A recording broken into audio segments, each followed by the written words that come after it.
Good evening. Tonight is the rescheduled City Council meeting because of the holiday yesterday for Veterans Day, and before that it was the Marine's birthday. Mr. Shamir, would you please lead us in the Pledge of Allegiance?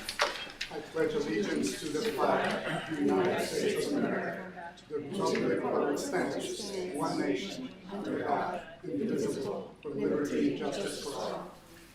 Thank you very much. Mrs. Rossmarin, please read the roll call.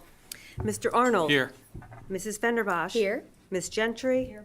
Mr. Koss. Here. Mr. Shamir. Here. Mr. Smith. Here. Mr. Zuber. Here. Mayor Spetzel. Here. Law Director Ebert. Here. Public Works Director Liskovic. Here. Thank you very much. The next part of our meeting is going to be a public hearing. And during the public hearing, there's going to be a presentation, and then there will be questions that may be asked by the council members. Then we will open it up to the public for just that one topic, okay? So it'll be in just a moment. Thank you.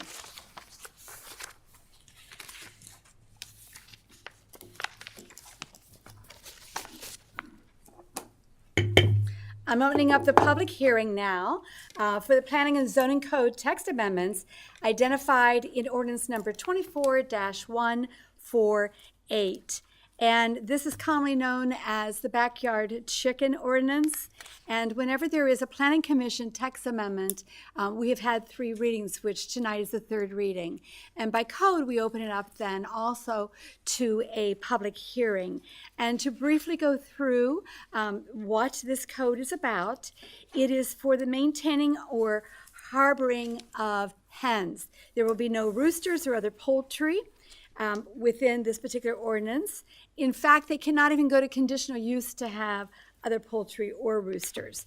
Backyard chickens, coop runs, again, female chickens only, which we call hens, and is for the purpose of egg production in the following zoned areas: R-1A, R-1B, R-1C, R-1D, R2, R3, PI, PUD, and RPUD zoning.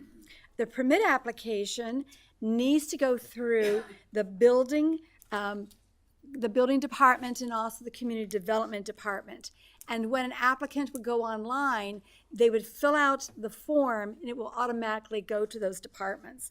Part of the form they're going to have to check off, they're going to have to upload, is a copy of their backyard hen training certificate. Presently, it is through Ohio State University. There will need to be a rendering that includes the specifications of the intended coop run, showing the placement of it on the property. And there's specific areas that the permit will show you that they're going to need to have answered. They will have to submit whether or not they need electricity or whether they need plumbing with this particular accessory building. They will have to submit a sketch of a fence, wall, or landscaping screening plan for the coop run. And if they already have a fence permit from before, they have to submit that, or they will need to be applying for it. If the applicant is not the property owner, because they're a renter, a written permission from the property owner will need to be uploaded. By signing the application, the applicant will then permit any city personnel onto the property to inspect the coop run, conditions of chickens, and in response to complaints of offensive odors, noises, conditions, or other violation. Also on the permit, there will be a box that they need to check that states they have a relationship with a veterinarian. So if somebody thinks that their chickens might not be healthy, they need to have the veterinarian inspect the chickens. Personal use. Hens shall only be purchased from sources that are certified by the U.S. Department of Agriculture National Poultry Improvement Plan. It's a USDA-NPIP. This is a national standard. Hens shall only be kept for personal use by persons residing on the property. No more than 6 hens shall be permitted on any lot. That doesn't mean each lot's going to have 6 hens. When they go through the classes, they will discover perhaps that maybe their property can only support 2 hens. No eggs will be sold from these hens. It talks about setbacks. It talks about the enclosure. It talks about sanitation, and there will be no slaughtering on property. If a hen comes near the end of its life, they can always go to a veterinarian, or they can go to a Ohio State Department of Agriculture approved slaughtering site.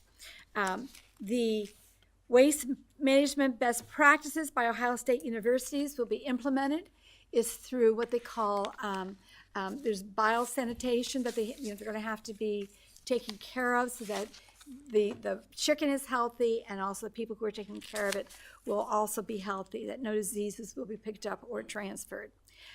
Number and transferability. We're almost at the end here. Applications shall be kept on file by the building department pursuant to 1214.10F.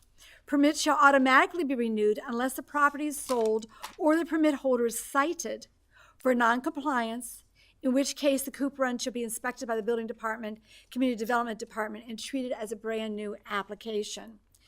The permit can be revoked.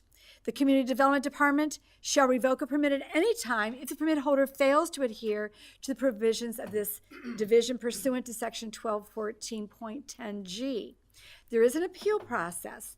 Any denial of a permit application or revocation of a permit be appealed pursuant to section 1214.11 of this code, and has been stated previously by questions that have been submitted by my colleagues here. If someone existing has chickens but they don't quite follow into this, they can always go through the Zoning Board of Appeals, and they can appeal their needs to the Zoning Board of Appeals. With that, do we have any questions from City Council members first, or any comments? Seeing none, we will now go out to the audience. Are there any comments for or con with this particular piece? Because if this is the time to speak. Seeing no comments. Oh, yes, we do have a comment. Okay, coming forward. Thank you. If you could state your name and address, please. Jim Bennington, 32617 Surrey Lane.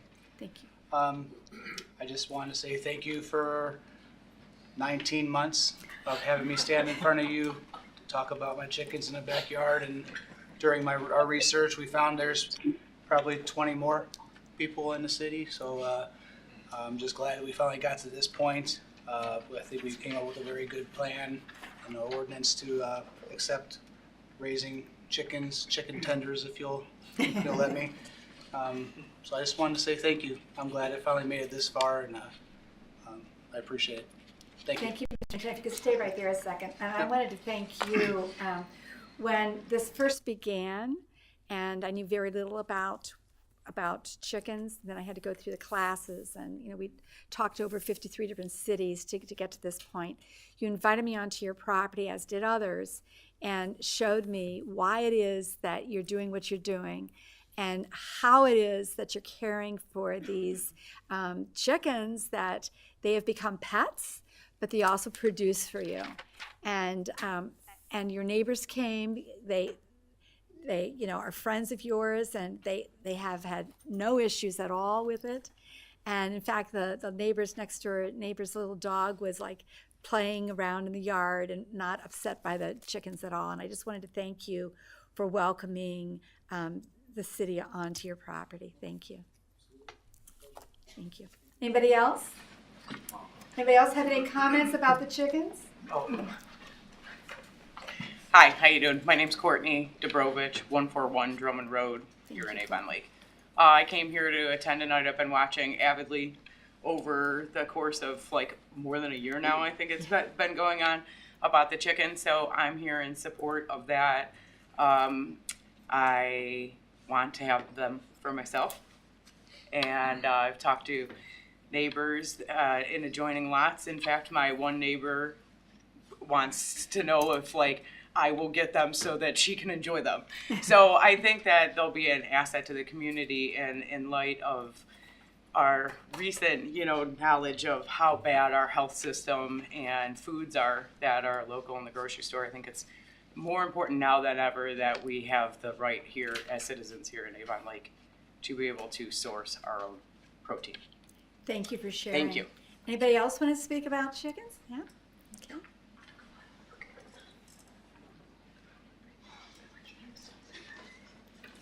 Hi there. Hello, good evening. Danielle Amato, 32574 Schooner Court. Thank you. If I do live in a zone, I know my HOA has been clear about not wanting chickens in the neighborhood. But I would like to support all of the Avon Lakers that get to have chickens. I also think it will be beneficial for the community, even though I won't be able to have them. I would greatly appreciate if you allow others the joy of having that resource in their backyard. I just wanted to say thank you, and thank you to everyone else who's gotten this far. Thank you very much. And just for public information, one of the zones is actually a public institutional zone because the library has stated that they want to raise chickens. And there are some with the schools that also want to do this. The schools already have incubation where they incubate the eggs, and they already have classes on that. And during their career days at the high school, animal husbandry, they have a poultry husbandry that is there already. Anybody else want to speak? Thank you. Hi. Kenzie Roberts, 254 Fairfield Road. I just want to thank everyone for all the work on this and for working with all of us shadowed chicken owners. I do know a lot of people want them, and a lot of people already have them, and we enjoy them. And I would just really love to be legal. And in addition, I do live across the street from Redwood Elementary School, and the families walking by just love my chickens. I enjoy teaching little kids about chickens when they walk by and they see, oh, look at that, Mommy, look at that. So it's great for the community, even if you don't want to raise them. It's just fun for everyone in my neighborhood. They all enjoy them. So I really do appreciate all your work on this. Kinsey, could you speak, because some of the people that are watching, because I've been receiving phone calls, are concerned about wildlife and chickens, and you're right there by the eagles. Can you talk about that? I have not had a problem. The Stars and Stripes love to perch in the tree in my backyard, which overlooks where my chickens love to eat. And I have not had a single issue. They could care less about my chickens. They don't care about the squirrels. They don't care about anything. Stars and Stripes just want the fish in Lake Erie. But that said, where I live, we also do have coyote and raccoons, possums. I've seen a fox. We have all the natural predators for chickens. My coop is very secure. I've not had anyone try to break into it and get my girls. So I'm not too concerned, but there's always a chance. Thank you for sharing. Anybody else want to speak for or against? I would like to say something else. I'm sorry, you've already had can? your opportunity. Oh, Thank okay. you. Thank you for being patient. Anybody else would like to speak? Come on up. Okay.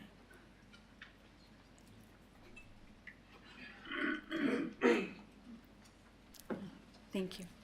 Hi, I'm Kimberly Swigert, 135 Artsdale Drive. I do not have chickens, but my sister Kenzie does. But I just wanted to get up here and tell you, I am a home ec teacher, not in this district because we don't have home ec anymore, unfortunately. But I just got done teaching a really good lesson on eggs and chickens with my 7th and 8th graders today. And to have the fresh eggs and to be able to crack them open and show them the difference between the yolks and the nutrition in a free-range chicken versus the eggs that I bought at Walmart for the class was unbelievable. They could not believe how different it is. I do have pictures if anybody wants to see the difference in the bright orange yolk versus the very pale yellow yolk. So I think this is a great asset to our community. Like somebody else had mentioned with the health and the concern over the foods in our country, this is one way to ensure that we are getting the right foods for our diets. Thank you for sharing. Anybody else?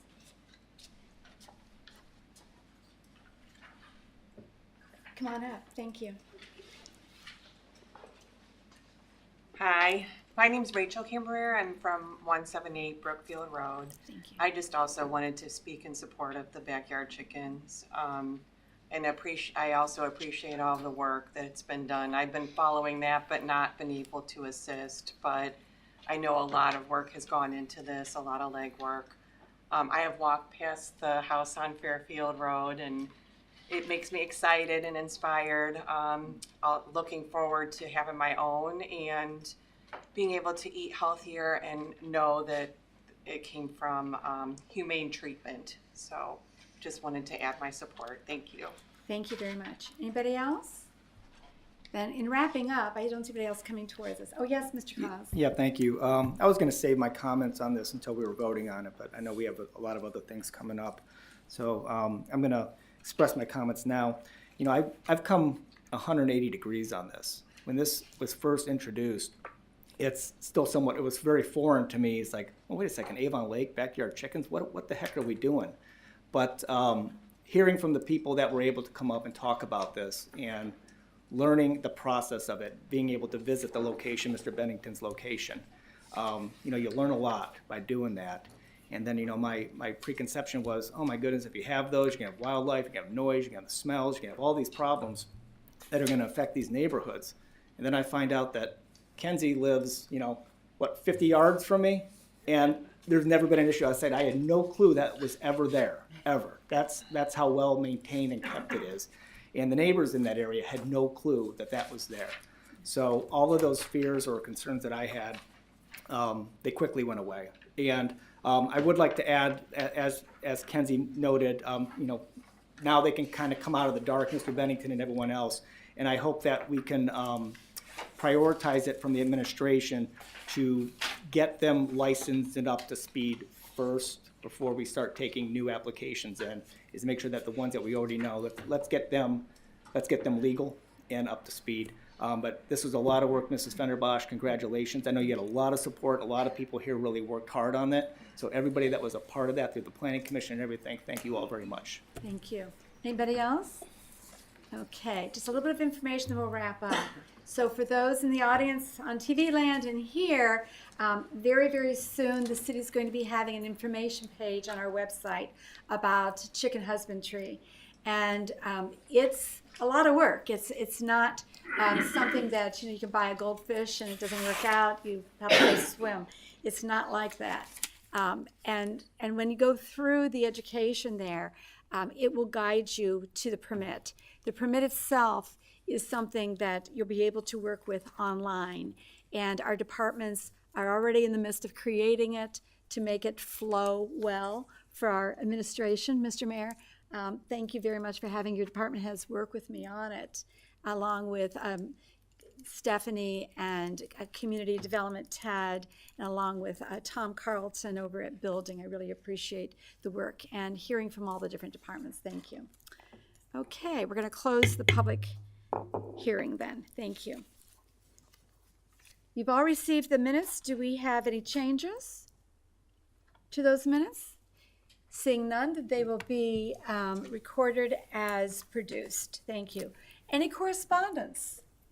Mrs. Rosemary. I've received one email correspondence from Catherine Iron this yesterday in reference to videotaping committee meetings. She wanted to ask a question about that. I told her that we will be looking into it and it would be referred to the Communications, Environmental, and Recreational Programming Committee for further discussion. Thank you. Anyone else have any correspondence that they want to speak of? Yes, Ms. I did. I received several emails regarding the interim agreement, but we'll hold off the discussion about it. I just wanted to mention that we had received several. I think all of us have on that topic. And anybody else on any other topics? Thank you. Mrs. Rosemary, are you still receiving texts from the internet? No. No, okay, that's no longer functioning. Okay, we're going to move on now to reports, Mr. Mayor. Thank you, Madam Chair. Yesterday was Veterans Day, and I just want to take a chance to recognize our veterans. When we honor the men and women who have shown the courage and sacrifice to dedicate their lives to securing our freedoms we enjoy, we are grateful each day and every day for each veteran's service to our great nation. We should never forget we have an obligation to care for and support all those who have served and show them the appreciation and respect they have earned. I had the honor yesterday of attending a couple veterans programmings in the city and had a chance to speak with many of our veterans. And it's really an honor to speak to these individuals who have dedicated themselves to our country. So to each and every veteran, thank you for your service, your devotion, your patriotism. I know we have a few here in the audience, so personally, thank you. Next, I want to move on to, we've had the high school fall sports season has wound down. I want to acknowledge some of the great things that came out of our boys and girls athletics this year in the fall. Our boys soccer team went 15-3-2. They were district champions and made it to the regional semifinals. Our girls soccer team was 13-5-1, Southwestern champions, district champions, and made it to the Elite Eight in the state of Ohio. They also set a school record with 12 shutouts. Our football team made the regional playoffs. Our girls tennis, SWC champs. Autumn Corey and Elizabeth Miners were state qualifiers in the doubles. Girls golf, SWC champs. And girls volleyball went to district semifinals, and Rachel Meyer was named Lorain County Lorain County Miss Volleyball. So congratulations to all of them from Avon Lake High School in the fabulous job our scholar athletes did this year. That concludes my report. Thank you. Any questions for Mr. Mayor? Oh, I'm sorry, Yes. I get a mulligan here.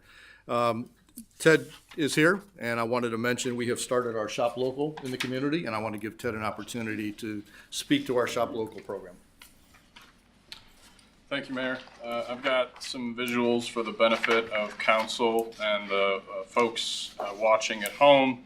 For the folks in the audience here, these are or will be online very soon. So last Friday, we kicked off our annual Shop Local program. We have 51 of our shops and restaurants participating. Starting on, so as of right now, each of those businesses is giving away tickets that look like this. And between November 18th and December 6th, we're going to have 51 drawings, one for each of those businesses, to give away a $50 gift card to that business. And then the week of December 16th, so we're looking at December 17th, 18th, and 19th, we're going to have our grand prizes, which are a little bit different this year. We're doing grand prizes that are based on different areas of the city. So we'll have a grand prize for the western area, a grand prize for the central, or basically the 83 corridor, and then a grand prize for the east part of the city. So look forward to that, and again, all this information will be available very soon. Very nice. Any questions for Mr. Esborn? My colleagues? Anything else, Mr. Mayor? That is all. Thank you, Mr. Esborn. Okay, we're going to move on to the council president's report. So this Saturday, there's a public meeting called a budget meeting. It's the very last one that we're doing in our series to prepare for 2025. It will be Saturday the 16th from 8 o'clock to 12 p.m. in these chambers, and all are invited to attend. The next CCM is going to be the 18th of November. There will be a work session then, and Fifth Third will be here. We do our investing through Fifth Third. The next council meeting will be on the 25th. And are there any questions for any of those projects? Okay, seeing none, we'll go on to the law director. Thank you, Madam President. Just one item. I passed out tonight a flyer. I know Ms. Gentry has said about the interim agreement. I had met with Mr. Zimmerman earlier today. He had some questions concerning the two items concerning the agreement, and I passed out the handout that I received from Mr. Zimmerman today. He wanted council to take a look at that. I know it's up for adoption tonight. So I just want to make sure everybody got a copy. Okay? Thank you. Thank you. Any questions for the law director? We're going to go on to the Public Works Director, Mr. Jonathan Leskovic. Good evening. Thank you. I do have a handful of things to provide some updates on. First, to lead things off is our annual deer calling program. So between myself and associates within the police department, we'll be working with the United States Department of Agriculture to get that program rolling. The PD, just give a shout out to them. They got all the letters prepared and distributed to adjacent property owners that are necessary to receive as outlined by the program, and those went out this week. So they should be receiving those letters shortly about activities. And then additionally, they're looking at actual culling activities as early as next week sometime. So more to come on that as we start going through that process. Next item up for an update is the Alps project. So Public Works staff has completed their component of phase 1. We had open bidding, request for bids last Thursday. We've got 2 weeks that it'll be open for, and we will be receiving bids on October 21st for that project. November 21st for that project. And then hopefully be able to read them, make a recommendation, and get that turned around as quick as possible. Last has to do with our roads programs. I'll start with the concrete streets. Dennis Construction is making very good progress on Stony Brook, and they keep moving along. They're working their way towards Jaycox, looking for another concrete pour later this week, getting them up to Chestnut.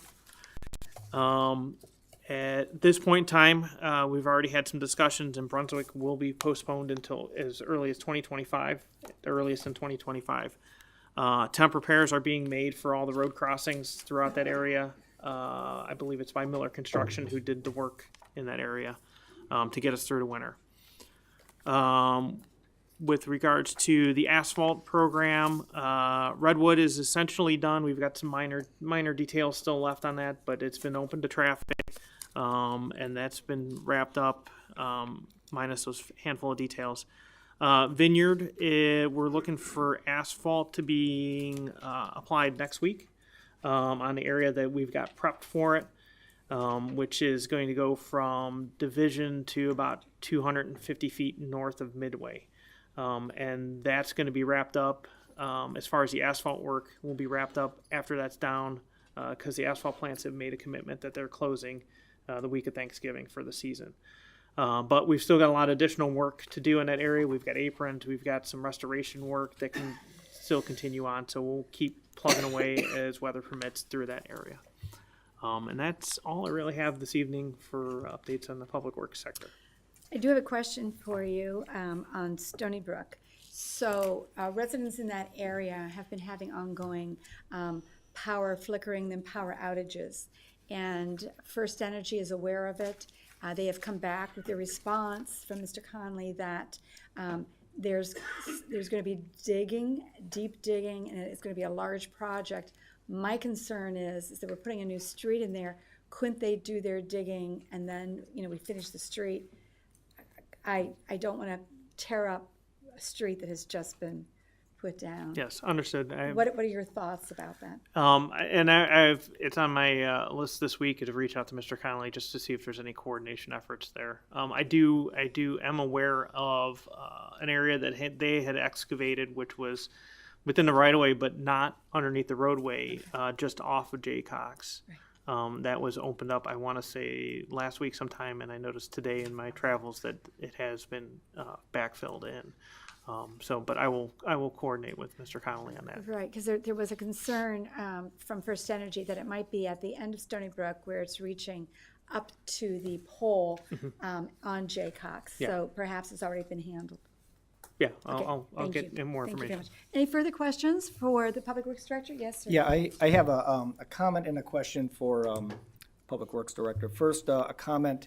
I think this is our first Public Council meeting since the striping program has been completed. And I want to thank you for your assistance in the striping program in the city, and specifically having double yellow lines now going down the entire length of Walker Road and also the entire length of Krebs Road. I don't know if residents recognize that or not, but we had passing zones on those streets up until, last week, 2 weeks ago, whatever it was, which is just crazy to think about it. But those are now double yellow lines from Sheffield Lake to Bay Village, the entire way. So thank you for your assistance with that. And my question is, when the LEAF program is complete, will there be time either late this year or early next year to resume the branch pickup program? Absolutely, yes. So right now, the way our fleet is set up, and all the vehicles that are typically used for branch collection also serve double duty as for leaf collection. So with staffing issues and potential staffing issues, and then obviously vehicle issues, we've got to prioritize one or the other. So right now, we are prioritizing leaf collection. As things lighten up, once we get through the heavy push, which I would anticipate would be the next couple weeks coming up, leading up to Thanksgiving, as things lighten up and we can free a truck, then we will be deploying that service back to the residents. Thank you. Yep. And if I could compound and say that those are also the same vehicles that are used for snow plowing No, and salt. not snow. Not snow? Not snow, no. Okay. But thank you. Okay, very good. Okay, thank you. Okay, any further questions? Now we're going to go to standing committees. The very first one is Building and Utilities. Ms. Gentry.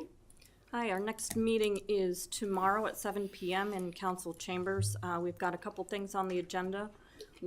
Two are NOPEC related. One is their gas opt-in ordinance to allow people, if they have opted out, to opt back in before their enrollment period.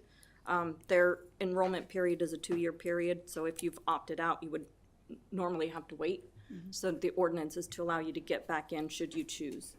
The second one is a presentation regarding infrastructure resiliency opportunities and through NOPEC. And I'm not sure about the last one. If the demolition ordinance is complete, then we'll be reviewing that as well. Very good. Any questions for Ms. Gentry? Mr. Law Director, do you believe that you're going to have something ready for that meeting for her? We will. Okay, and it could be distributed to all of council then. Thank you. Okay, the next was Mr. Shamir with Communications Environmental Rec Program. Yes, EAAB, the Environmental Affairs Advisory Board, had a meeting last week, and part of that initiative for the environmental scholarship through the Avon Lake City School Foundation will be starting, so the initiative will be starting in December for work to start in the next term and next semester. That's it. Thank you. Thank you, sir. And in the future, that can be part of our special committees. Okay, because it feeds up to SERP. Thank you. The next one is Mr. Arnold with Economic Development. Thank you. No official report this evening. The next committee meeting will be next Monday at 6 p.m. here in council chambers. Thank you, sir. Any questions for Mr. Arnold? Okay, and I should have asked, are there any questions for Mr. Shamir? Okay, we're going to go forward then. Mr. Zuber with Finance. Thank you, Madam Chairman. The Finance Committee met last Monday, the 4th, in the council chambers. Several items on the agenda. We had discussion on the 2025 budget. The Mayor answered some questions we have. We're going to have further discussion and hopefully wrap it up and start the first reading at the next regular council meeting, hopefully wrap it up this weekend and go 3 readings on that. We got an update on the finance director search, also the construction at City Hall after the flood. We also had the presentation, or not the presentation, but the recommendations from the ad hoc committee in regards to the mayor's salary and also council salary increases. Their recommendation was to increase the mayor's salary from $98,000 to $125,000 a year, and to add an extra week of vacation. Just a reminder to council and the audience that should council take no action on the mayor's salary, based on the charter, the salary would move up to $155,000 yearly.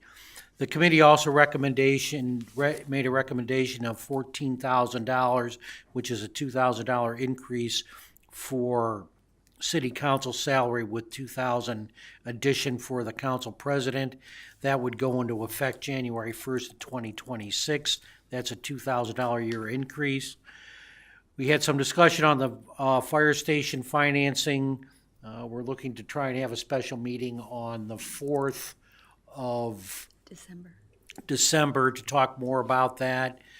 Also, discussion was the Neighborhood Alliance. That's on the agenda this evening. $61,000, what was the Meals for Reals program that we had in the past, is now done by the Neighborhood Alliance, and we have to sign a contract with them. A lot of that money's paid through by grant funding.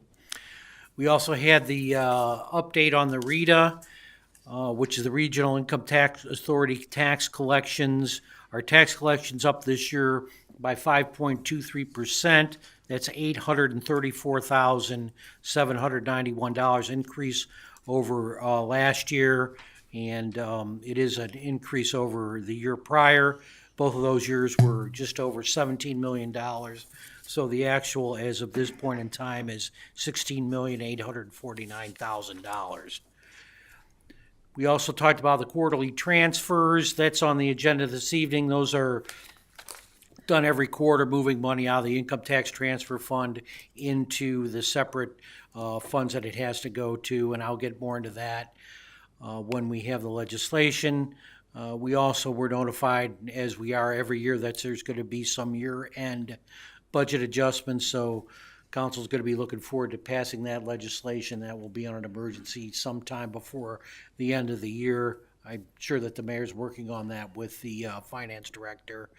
We also talked a little bit about some of the contracts for the city workers. And our next meeting will be on the 2nd at 6 o'clock here in the council chambers. Thank you very much. Are there any questions for Mr. Zuber? Mr. Mayor, you will be having probably by Thursday the packet for our Saturday meeting? That's correct. We're hoping to get them out early Thursday afternoon. Okay, so council, you'll be receiving them digitally, and then staff, Valerie and Ramona, will be making copies for us. Thank you very much. Okay, the very next one is Mr. Smith with Human Resources. Thank you, Madam President. The Human Resources Committee met this evening before our regularly scheduled council meeting. We reviewed the Human Resources Director's report. We found out that the Finance Director position is getting closer to finding someone to fill that spot. We also found out that the Assistant Public Works Director job description and Public Works Supervisor job description will be returning to council for a second reading at our next regularly scheduled meeting. Additionally, tonight on your agenda is 4 items, 2 of which are emergency suspension of the rules, one being the appointment of a building department administrative assistant, and the other being a Public Works Engineering Tech Aide appointment that was discussed. If there's any other questions on those, I'd be happy to take those now. The other 2 items on tonight's agenda are third readings for the position, the job descriptions for the position of the Assistant Finance Director and the position of Senior Program Manager. One other thing, I did update the committee as well as the council members present, which I think was everyone, regarding civil service. They moved their meeting up a few days in order to consider the extension of a police dispatcher list, which the commission did not do, but they did extend a police lateral list was extended. Any questions, I'll be happy to take them. Thank you. Thank you. Any questions by council members? Thank you very much, Mr. Smith. The next one is going to be Mr. Cos with Public Safety and Health. Thank you, Madam President. So the next meeting of the Public Safety and Health Committee will be on Tuesday, November the 19th at 5:30 p.m. This is going to be a change to the regular meeting that has usually been the third Wednesday of each month at 6 p.m. The committee will now meet this third Tuesday of each month at 5:30 p.m., and I appreciate everyone's understanding for that. We have a couple of items that are on the agenda today. One is a motion, and you see it's the first motion to advertise for request for qualifications. And then we also have a document in front of us, which is request for letter of interest for the Lear Road, Walker Road, and Krebs Road traffic study. So in talking with the Public Works Director before tonight's meeting, the proper term that we're going to go for, what we're actually seeking, is the letter of interest. So when we read that motion, it's going to read the letter of interest vice the request for qualifications for that. So, and that is before everybody, and that's to go to request the letter of interest from the firms out there that would reply to it. And I know folks always want to know, timelines on these. So assuming that this passes tonight, the select consultant will be authorized to proceed by February the 10th, 2025, and the study to be completed and submitted to the city by June the 6th of 2025. So all of those folks that, have concerns and are very much interested in that traffic study, we're looking at a June 6, 2025 completion date when that study would be submitted to the city. I will also be asking, when we get to the legislation portion of the meeting, I will be asking for a deletion of ordinance number 24-171, which is the Business District State Route 83. We are going to pull that back for 2 weeks. The law director indicated he wanted to make a couple of changes on that ordinance. So when we get to that, Madam President, I'm going to move to delete that from tonight's agenda, and we'll bring that back in 2 weeks. And I think that's all I have. Yes, that is it. Thank you. Thank you. Any questions for Mr. Cos? Okay, the next one is public service. And our public service meeting, the next one's going to be on the 4th of December. And we're going to move it up half an hour to 5 p.m. in these chambers, so that, because we have very few items on that particular meeting, so that there could be a joint meeting of finance and safety that will follow. And I think that will accommodate everybody. We're going to have a special speaker come in, and I think that everybody's going to be interested in hearing that. So public service, we have 2 items on tonight. The first one is a contract for the installation of a traffic signal equipment at the intersection of J. Cox Road and Walker Road. And the other one is authorizing the mayor to execute an agreement to purchase 76 West Shore Road from Michael Rishlin and MBR76 LLC and declaring an emergency. And this is for the water department, Avon Lake Regional Water. Any further questions for that agenda item? Okay, seeing none, we're going to move on then to Planning Commission. There's 2 items on Planning Commission. The first is that there's going to be a motion that I am resigning from Planning Commission as serving as the representative for City Council. There's a lot of responsibilities that come with City Council President, and I believe that it's time for me to step down. And so I will be having a motion on the floor that will be moving to recommend Jeffrey Smith, who is a past law director and has a lot of experience in economic development. I think he will be great being our Planning Commission representative. The other item that is on for Planning Commission is the backyard chicken coops. It is the text amendment. And with that, are there any questions on either of those items? Okay, we're going to move on then to Zoning Board. Mr. Mayor? I have no report, thank you. Any questions for Mr. Mayor about zoning? Okay, Parks and Rec Commission, Mr. Shamir? No report. Thank you. Any other special committees? It's going to be a tree commission meeting tomorrow night, and it will be at 6 p.m. right before Ms. Gentry's meeting. So if I'm late, it's because we're not done yet over at the old firehouse with the tree commission.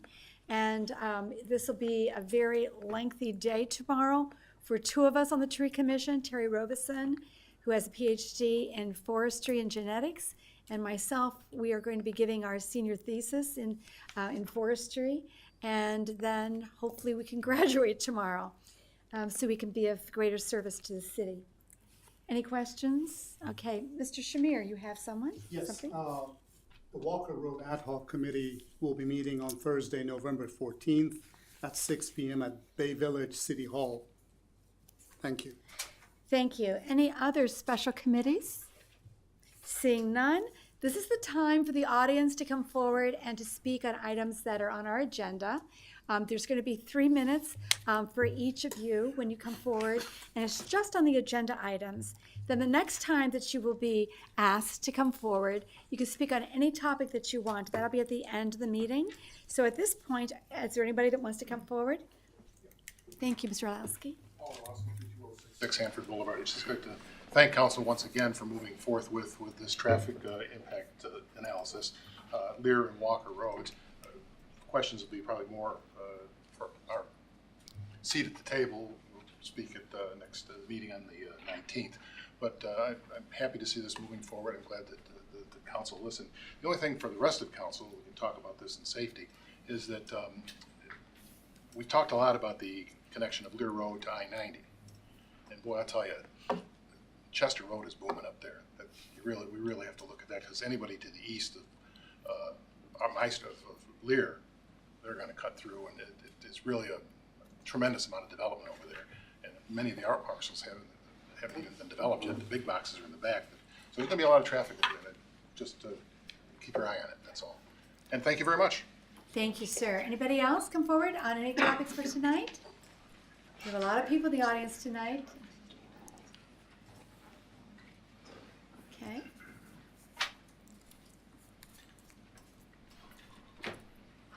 Good evening. Just 3 minutes on all topics or 3 minutes on one topic? Just 3 minutes, sir. Total? Yes, sir. Now, I hope you change the rules sometime. Last meeting I was here, I went through the the so-called interim development agreement. Jerry, could you please say your name and address? Oh, Gerald W. Phillips, 461 Windward Way. Thank you. In the so-called non-binding letter of intent, I went through specific provisions, and I'm not going to belabor that. I indicated that in all contracts, there's obligations of good faith and fair dealings. And I heard about this non-binding letter of intent, but the case law is contrary. Even though you have language in a so-called non-binding letter of intent, the courts will construe that as a contract. I mean, here's a case that had an agreement by the parties in the agreement that said the parties agree that neither the MOU or any subsequent oral agreement or conduct of the parties, such as part performance, shall be deemed to impose any obligation or liability. Also, it said the parties agree that they shall not be legally bound until the execution of a definitive written agreement. The court held that the MOU and the interim development was a binding contract, and as a minimum, a contract to execute in good faith the agreement. So in this case, we have at a minimum, we have a contract to enter into a purchase agreement under good faith, fair dealings, plus all the other provisions that are in the interim development agreement. Also, I think Mr. Zimmerman gave you the case about implied obligation of good faith and fair dealing. If you look at it, it indicates that that obligation applies to the exercise of discretion. So within the interim development agreement, anytime there's an exercise of discretion, there's going to be imposed an obligation of good faith and fair dealing. For example, in 3C, there's an obligation to good faith to enter into the agreement to purchase the parkland. Also, in 3B, city council shall not unreasonably delay or condition the consideration of the adoption of an overlay district. Also, this agreement, really, if you look at all the terms, is really an illegal contract for zoning. Also, if you look at the agreement, and even if you look in the first whereas clause, where it says that ALERG and the city of Avon seek to unite in the redevelopment of the power plant, that violates the Constitution provision about union of public and private funds. So before you vote on it, I think you need a legal opinion. You should table it. Thank you, sir. Anybody else wish to come forward tonight?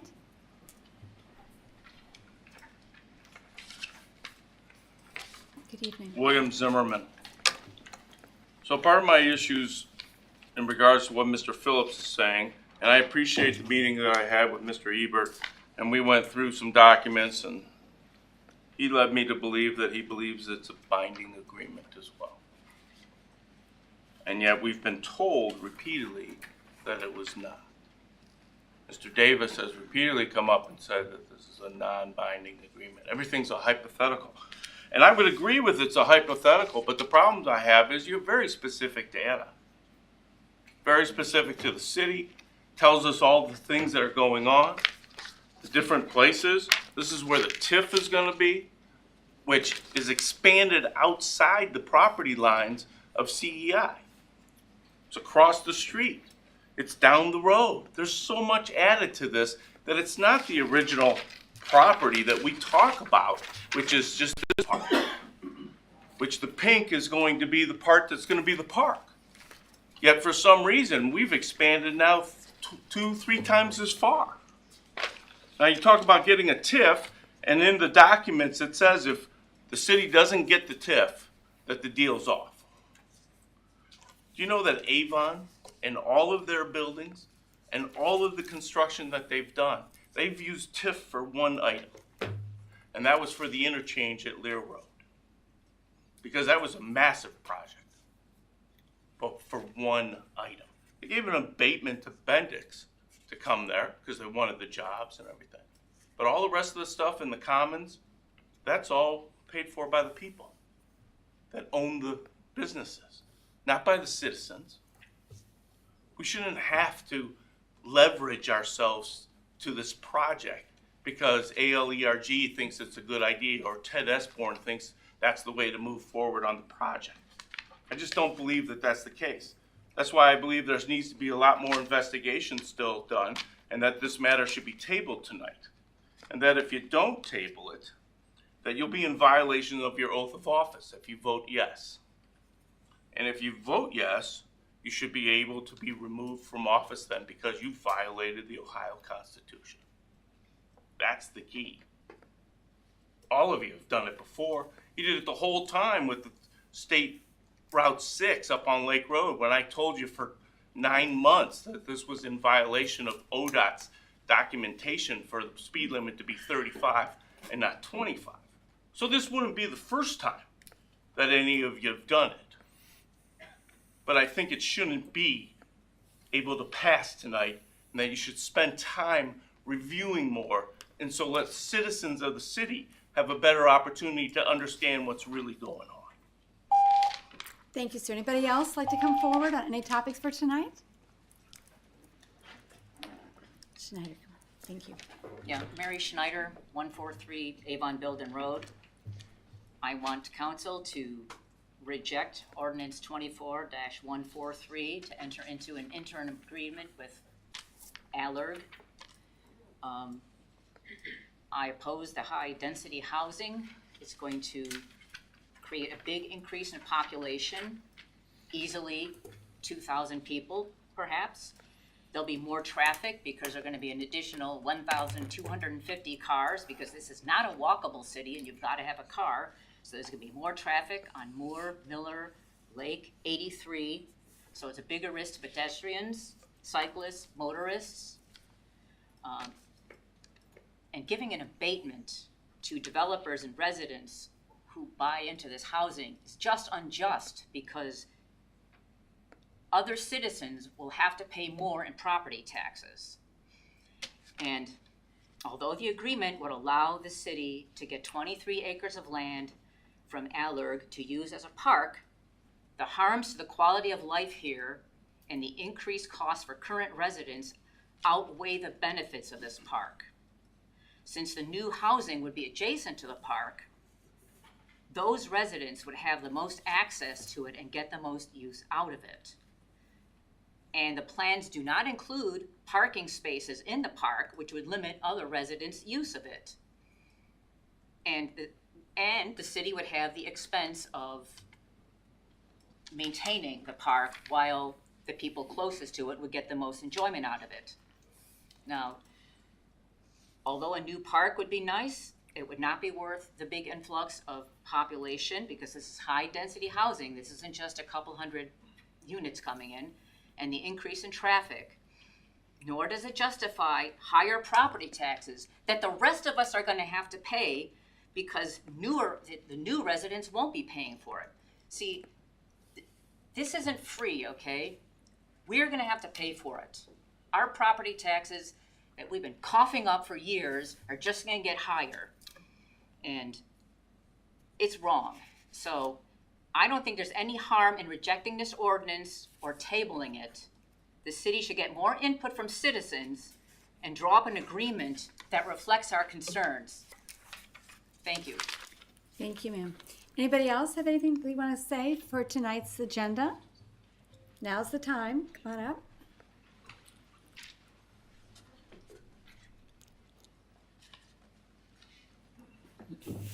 Andrew Perry, 32209 Woodfield.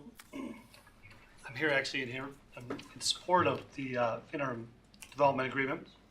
I happened to pull up the City of Avon's TIF ordinance, which they just, by the way, renewed for another 30 years on Chester Road. And as part of that renewal, they referenced the public infrastructure improvements that were used. As correctly noted, some of it was used for the construction of the Nagel Road interchange. It also paid for the construction of the Chester Road widening, the construction and/or acquisition of the rec facility, the swimming pool, baseball diamonds, soccer fields, land acquisition for connections there too, provision of water and sewer lines, stormwater, floods, and remediation. So clearly a TIF does more than an abatement. Abatement's completely different. Abatement is what we have at Aquamarine. That's a one-time deal. This will generate money that the city does not have for improvements that are going to be developed for the citizens of Avon Lake. That's why I'm a big fan of this, and I hope you pass it. Thank you. Thank you, sir. Anybody else wish to come up and speak? Yes? Hi, my name is Gina Christ. I am at 32371 Birchwood Lane. I am definitely on the other side of agreeing with tabling this or rejecting this abatement or TIF tonight. I have 4 kids here in Avon Lake City Schools, a boy at Troy and 3 at Erie View. I spent so much time over these last couple months rallying support, having discussions about 15 and 16 and hoping to have those passed. Obviously, we know those did not. And so now all our discussions are all about mom to mom, parent to parent, about how we keep Avon Lake City Schools. And that is what makes Avon Lake unique and great. That's why I moved here. This is why countless other parents moved here. And so in a world where we are now scrambling, I'm looking at a reality where my kids aren't going to the same school next year. I have twins in 3rd grade. They may not continue at Erie View the way it's looking. And that breaks my heart. It's an amazing school. And so to be in this world where we're all scrambling as parents, are we sending our kids to a private school now because Avon Lake schools are dropping? Or what are we doing? To think that we're gonna then make a decision like this on an abatement or a TIF tonight and look and handing that money and costing our taxpayers more and taking more from our schools on top of that doesn't seem like a very Avon Lake move. Thank you. Thank you. Anybody else want to come forward and speak on any topic on tonight? Come on up.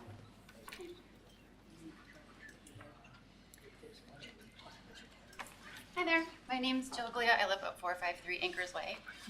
I more just have a question about the TIF, and I wanted to encourage all of you to think about Avon Lake City Schools and the position that we're in currently with the levies not passing and the operating not passing. I don't know what the schools will receive from this TIF, but I feel like we deserve more. So if we're entering into an agreement, I'd like to know what the deal is for the schools. And I feel like we need some help. The schools need some financial help. And we know that 15 and 16 didn't go over well, so what are our other options? And if there's something that we can do with this deal to benefit our schools to receive more, I think that that is something that needs to be considered. Our school system is one of the cornerstones of our city. And if that starts to go down and we lose families, and it won't be good for our community at all. So I would encourage you to think about that before entering into an agreement. What's in it for the schools? Because our schools need some help right now. So I'd like to encourage you to do that. Thank you. Thank you. Anybody else want to come forward and speak on any topic tonight? Yes, sir. Chris Bourbon, 32651 Walker Road.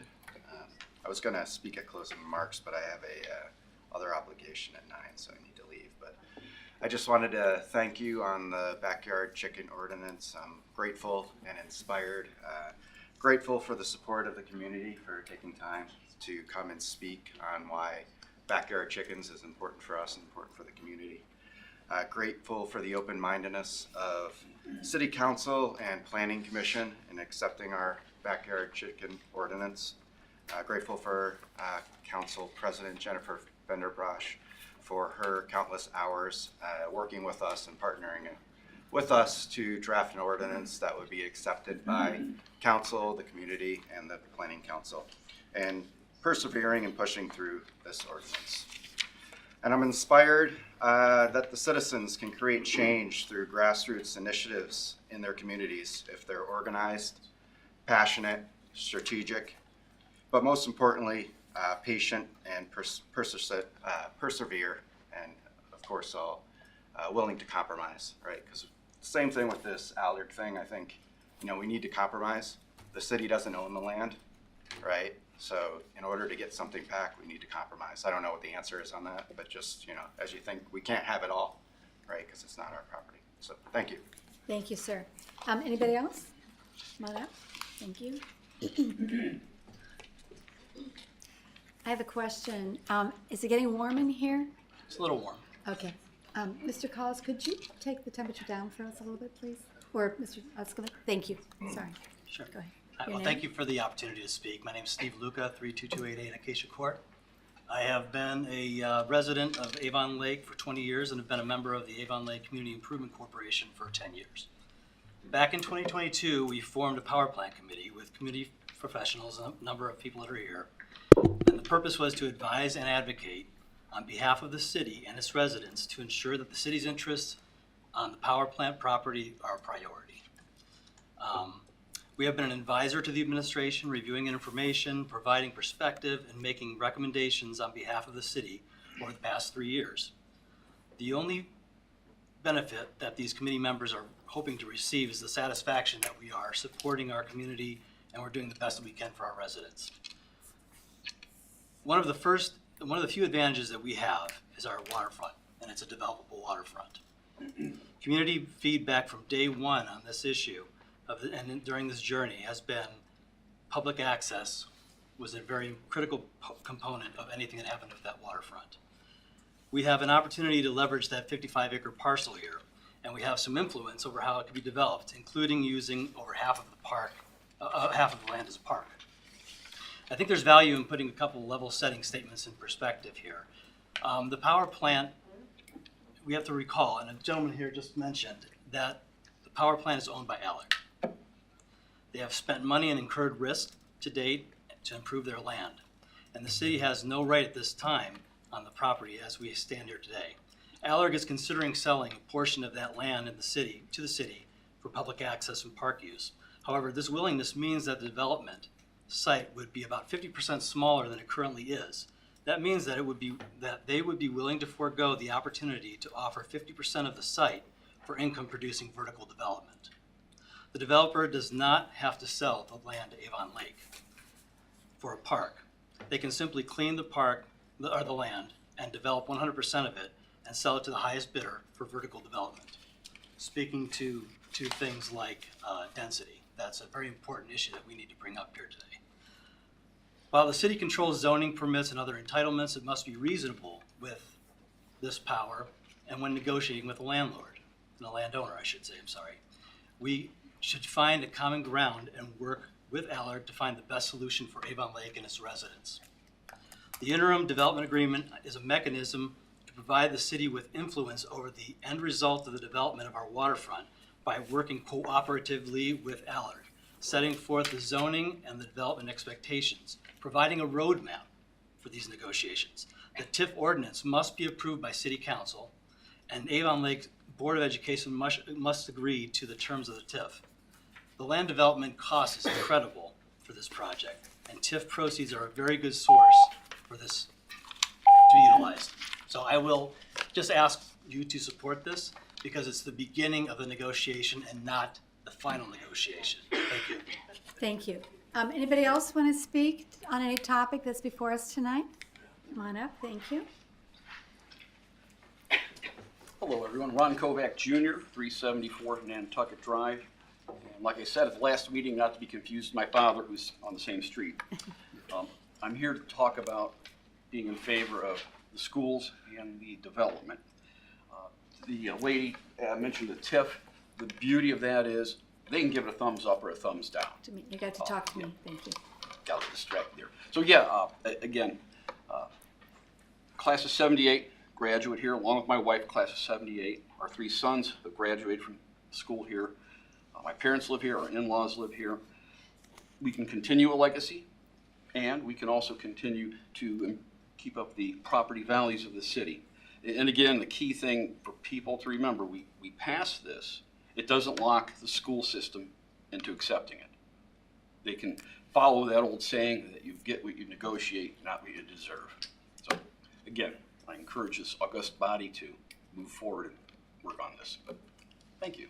Thank you. Anybody else wish to speak on any topic that's on tonight? Full house here. Anybody else?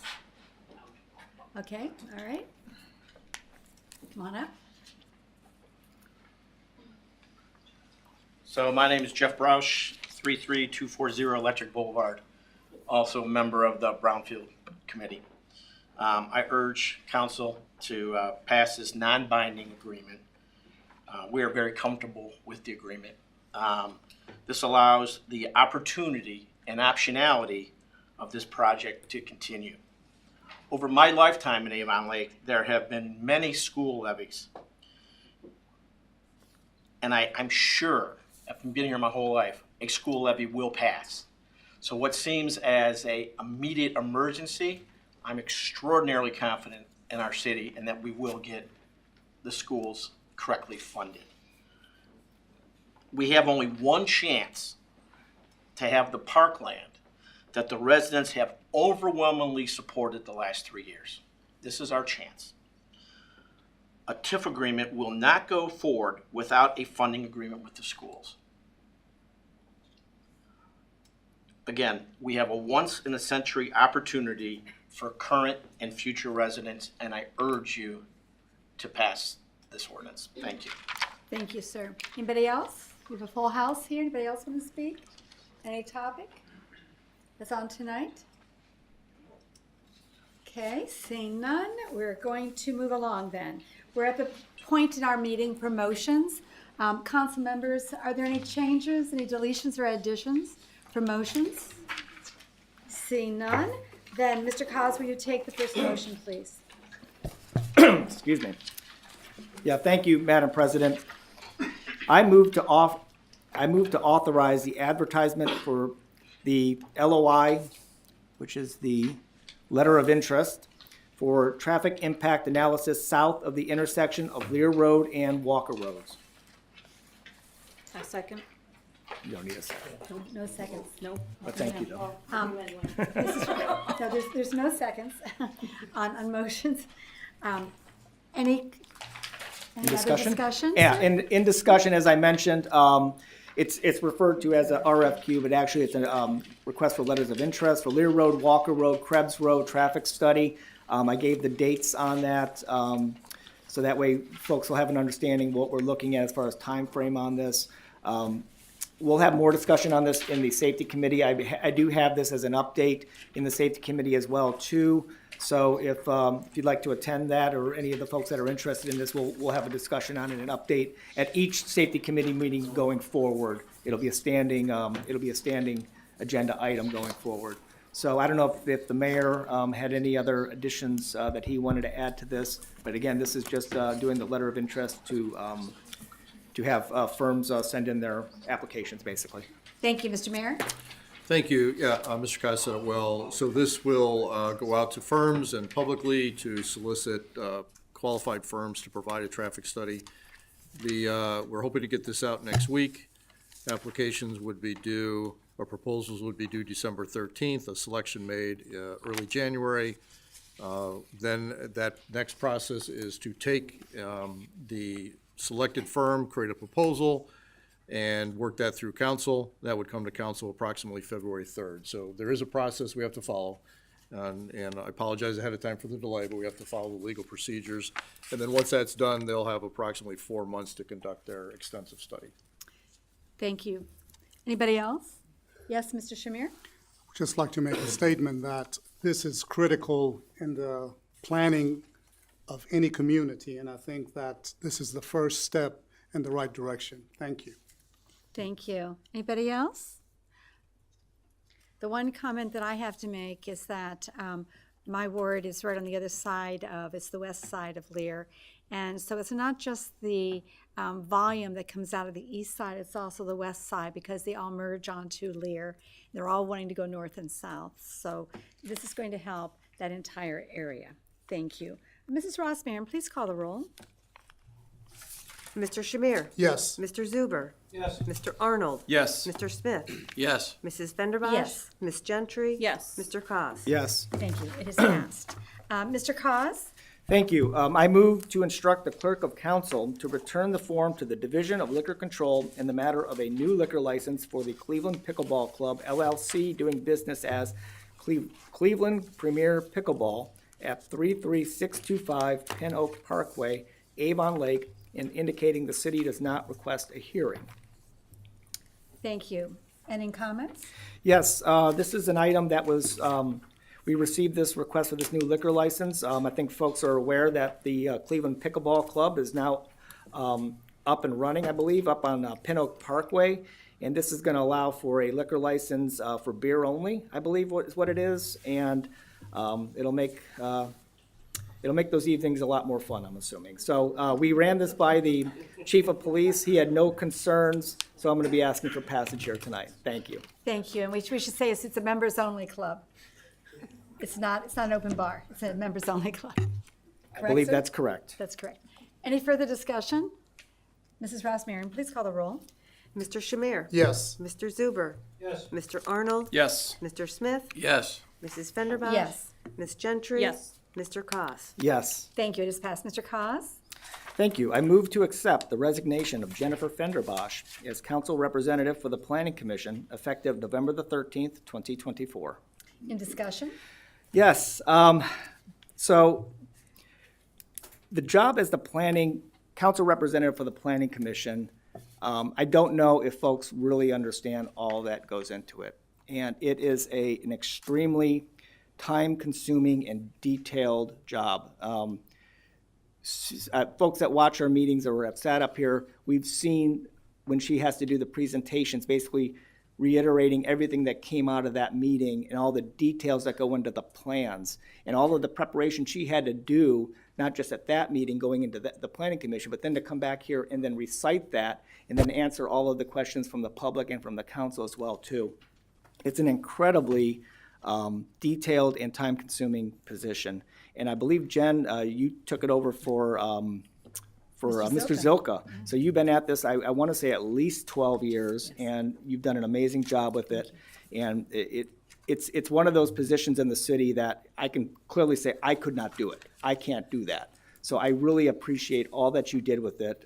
You put a lot of effort in, and Mr. Smith will do a great job. I know you're going to do that motion next. But again, thank you very much, because I know that is a lot of work. So thank you. You're welcome. So for those of you that don't know, I'm a retired commercial interior designer and worked on a number of projects north of Columbus and up to this area, including the U.S. Courthouse and Weatherhead School of Management and others, and took that experience, and I still really needed to study. It's very complex. There's a lot of things that I did not know that I needed to ask questions of. I want to thank the Community Development Department for assisting us, and also the law director pulling us through different areas. And there are times that you may not agree with the plans that are before you, but they are meeting the law, and therefore it is the responsibility of that representative to council to present them to council, whether you personally are in favor of them or not. It's a unique position, and it takes a lot of time. You're absolutely correct. Serving on the planning commission, I agree with that. I might be out of order. You're out of but she order, did a Mr. Summer. wonderful job. Yes, Mr. Summer is a former planning commission member, and it takes up your entire weekend. It truly does. Any other comments? Seeing none, may I have the roll call, please? Mr. Shamir? Yes. Mr. Zuber? Yes. Mr. Arnold? Yes. Mr. Smith? Yes. Mrs. Fenderbosh? Yes. Ms. Gentry? Yes. Mr. Koss. Yes. Thank you.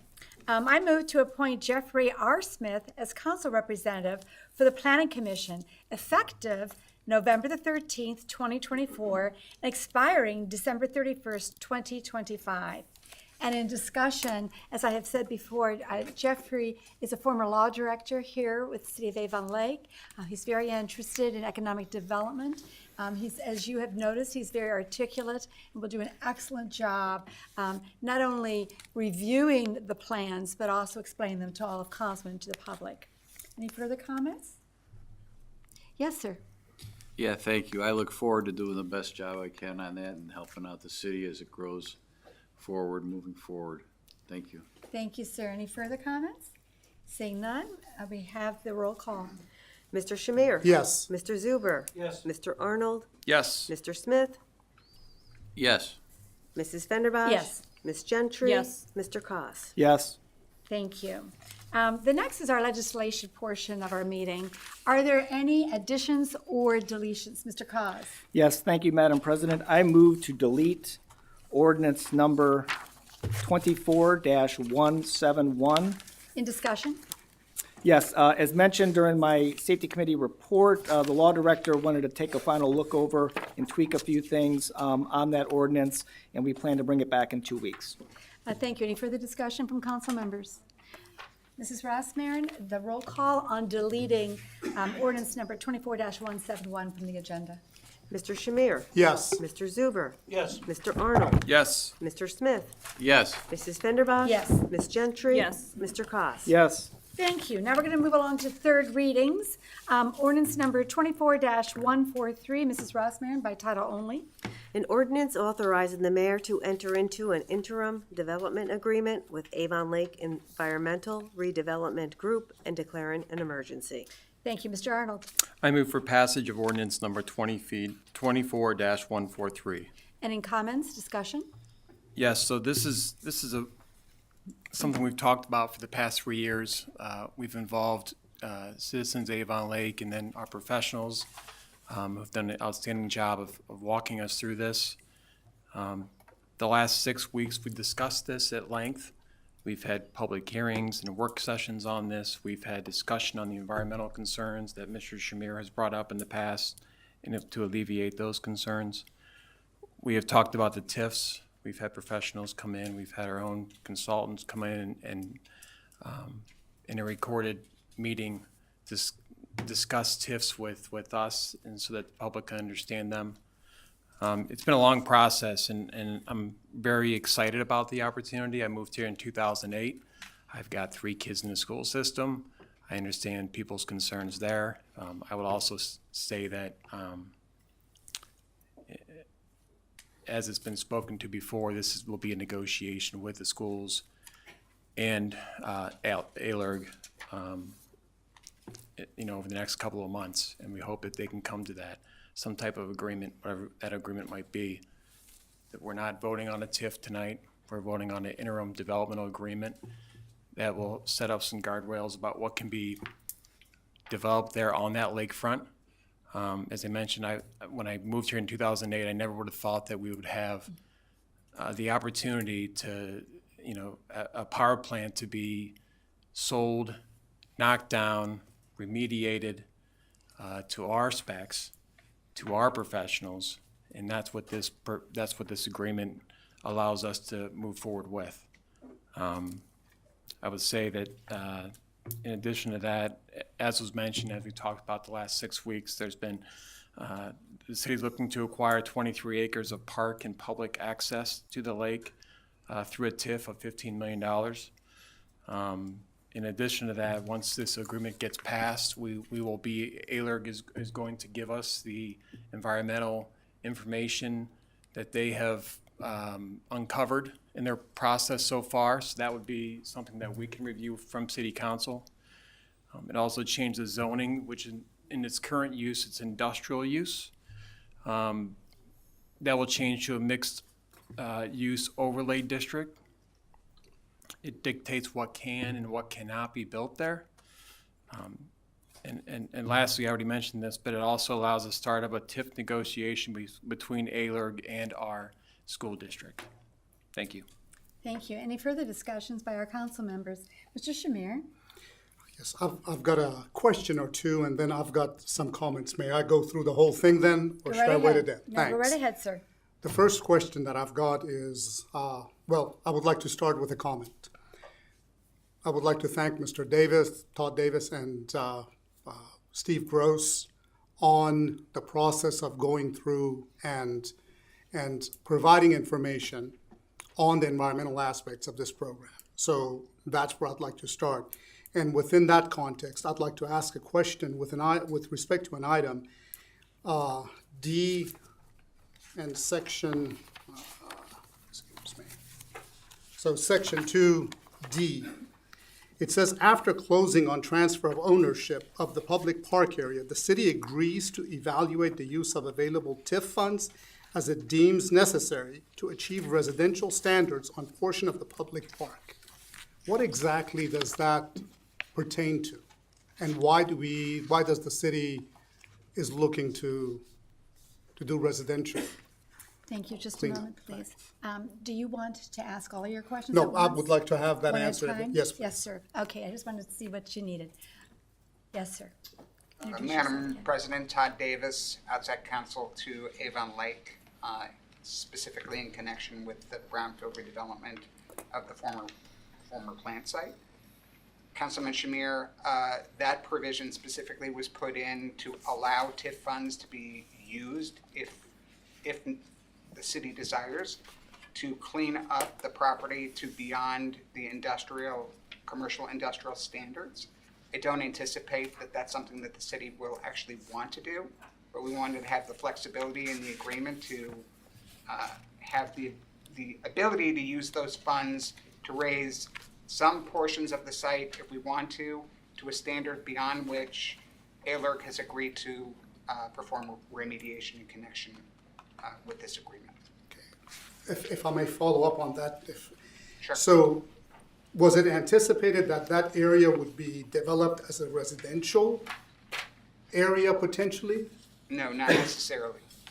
No, it was just giving additional flexibility to the city to use funds to address certain portions of the park property to a higher and better use from a cleanup perspective. Thank you very much. And again, I'd like to thank you guys for going through the process and informing us on what is required. Now, if that's the only question I've got of you. So the rest of it is, I'd like to make a comment. And there was a mention that public-private partnerships is effectively what we are proposing. And if I may, tax increment financing is actually a public-private partnership that requires a development plan to be effective.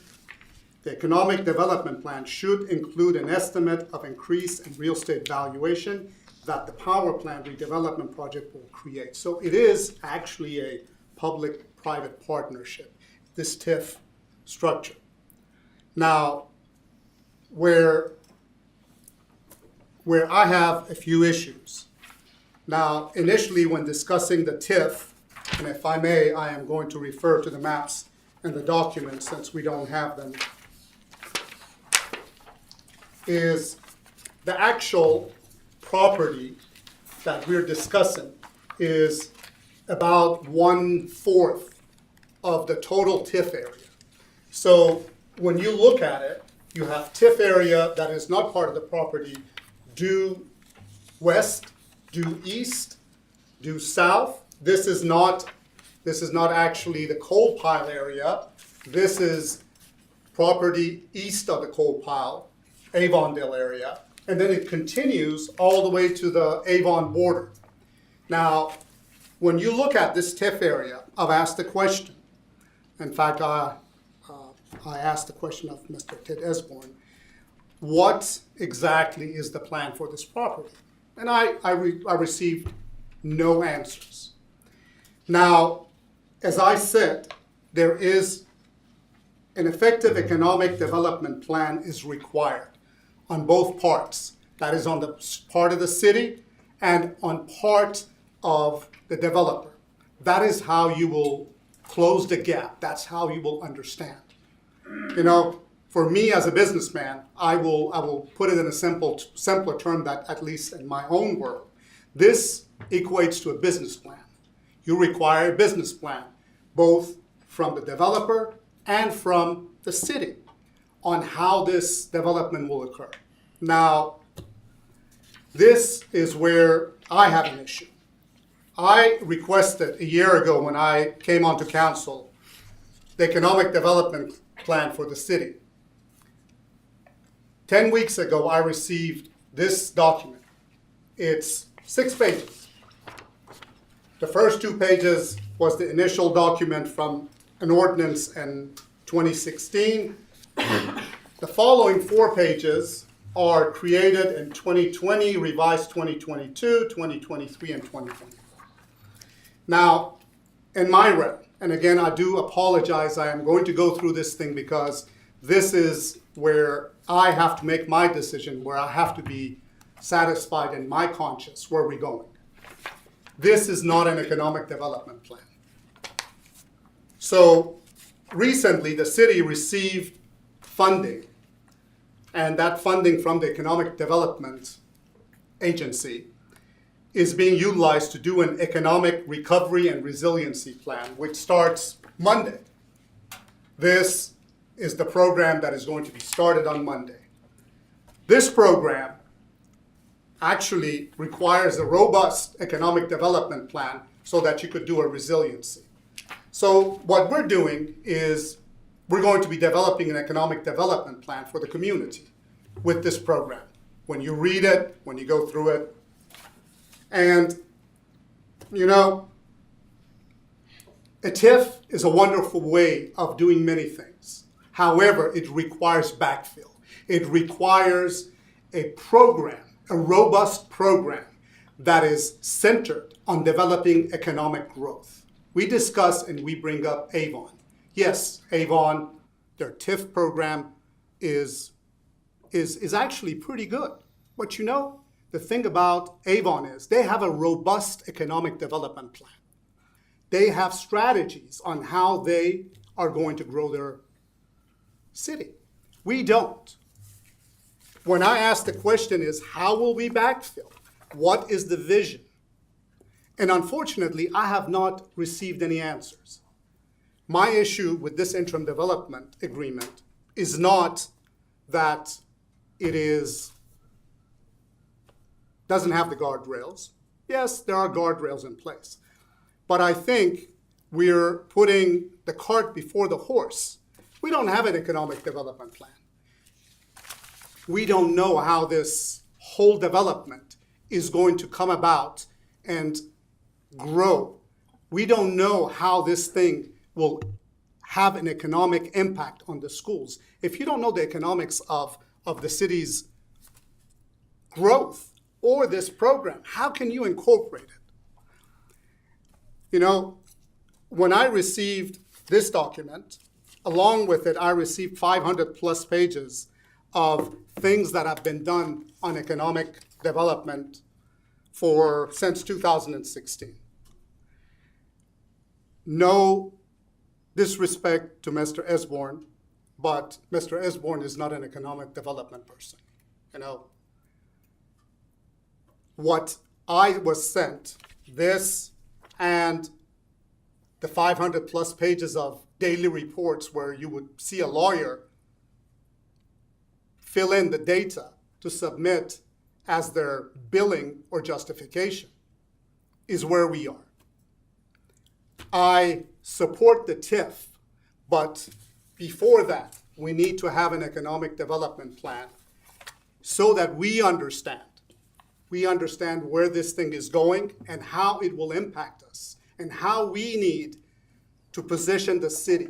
Now, the city as a whole has a responsibility to the schools, to its residents, to the almost half of residents that voted yes for the levy.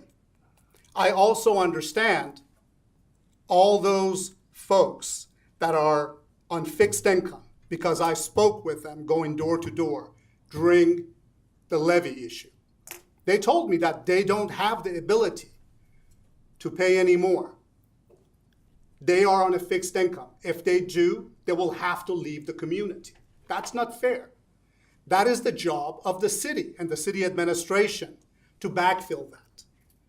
It is not something that we turn around, point finger at each other. We have a community that is divided today. It's divided because part of the folks wanted the levy to pass. The other part, again, did not want it because it would directly impact their ability to stay in this community. So as a body here, as the administration and council, it's our job to ensure that an economic development is brought forth. Now, the power plant redevelopment cannot be the silver bullet. If that is the vision, then we're going to fall flat on our face. Again, Mr. Esborn, I do apologize, but I said I abstained from voting for you to stay at Economic Development Director. We are 1/4 of the term of Mr. Mayor, and we still don't have an economic development plan. I put forth to you guys an economic development strawman that was just, well, they'll deal with it. I am worried about the children, my own kids. My son came home. The first thing he asked me is, Dad, will I be able to ride the bus tomorrow? Will I be able to ride the bus tomorrow? I said yes. The problem is, at Troy, all the folks that live within that 2-mile radius starting next year will not. It is not the school's problem. It is our problem to include, as Mr. Zuber calls it, the people behind this pulpit, you know? So my issue and where my heart is, where my soul is very fundamental. Until this is completed within 6 months, that's what the date is, and hopefully we have an economic development strategy out of it, I think we should table it. I cannot, in good faith, turn around and say, go for it. And it's not on the environmental issues because I can tell you that they have gone down a path and they have been cooperative in doing so. It's very fundamental that this sits back on the shoulder of where the economic growth is. And I haven't seen anyone that's been able to answer me. I've asked the question now for a year. There is no engagement on where the economic growth is going to come from, what we're trying to do, and what we're trying to attract into the community. We hear about the power plant, and that's it. And I think the power plant is a very great project that can bring our community into the future and allow us to be the jewel of Lake Erie. But we cannot sit and say, okay, this will happen if we just pass it. No, we have to make sure that if we are going to pass it, we have the roadmap of what needs to be done. Thank you, Madam President. Thank you. Anybody else? We should just Go ahead. Who has their hand up first? No, go ahead. I had a lot of Mrs. Gentry, questions. go ahead.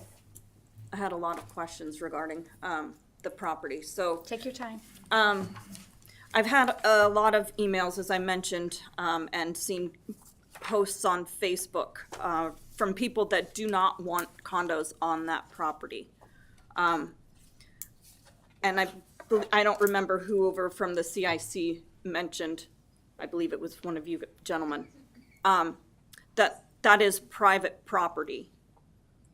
I don't remember. It might have been you. I'm not sure. But anyway, so that is private property. And whether if we pass this ordinance, this is the only opportunity that the city has to purchase that property to make it a park. We will never have this opportunity again. Mr. Davis, is that correct?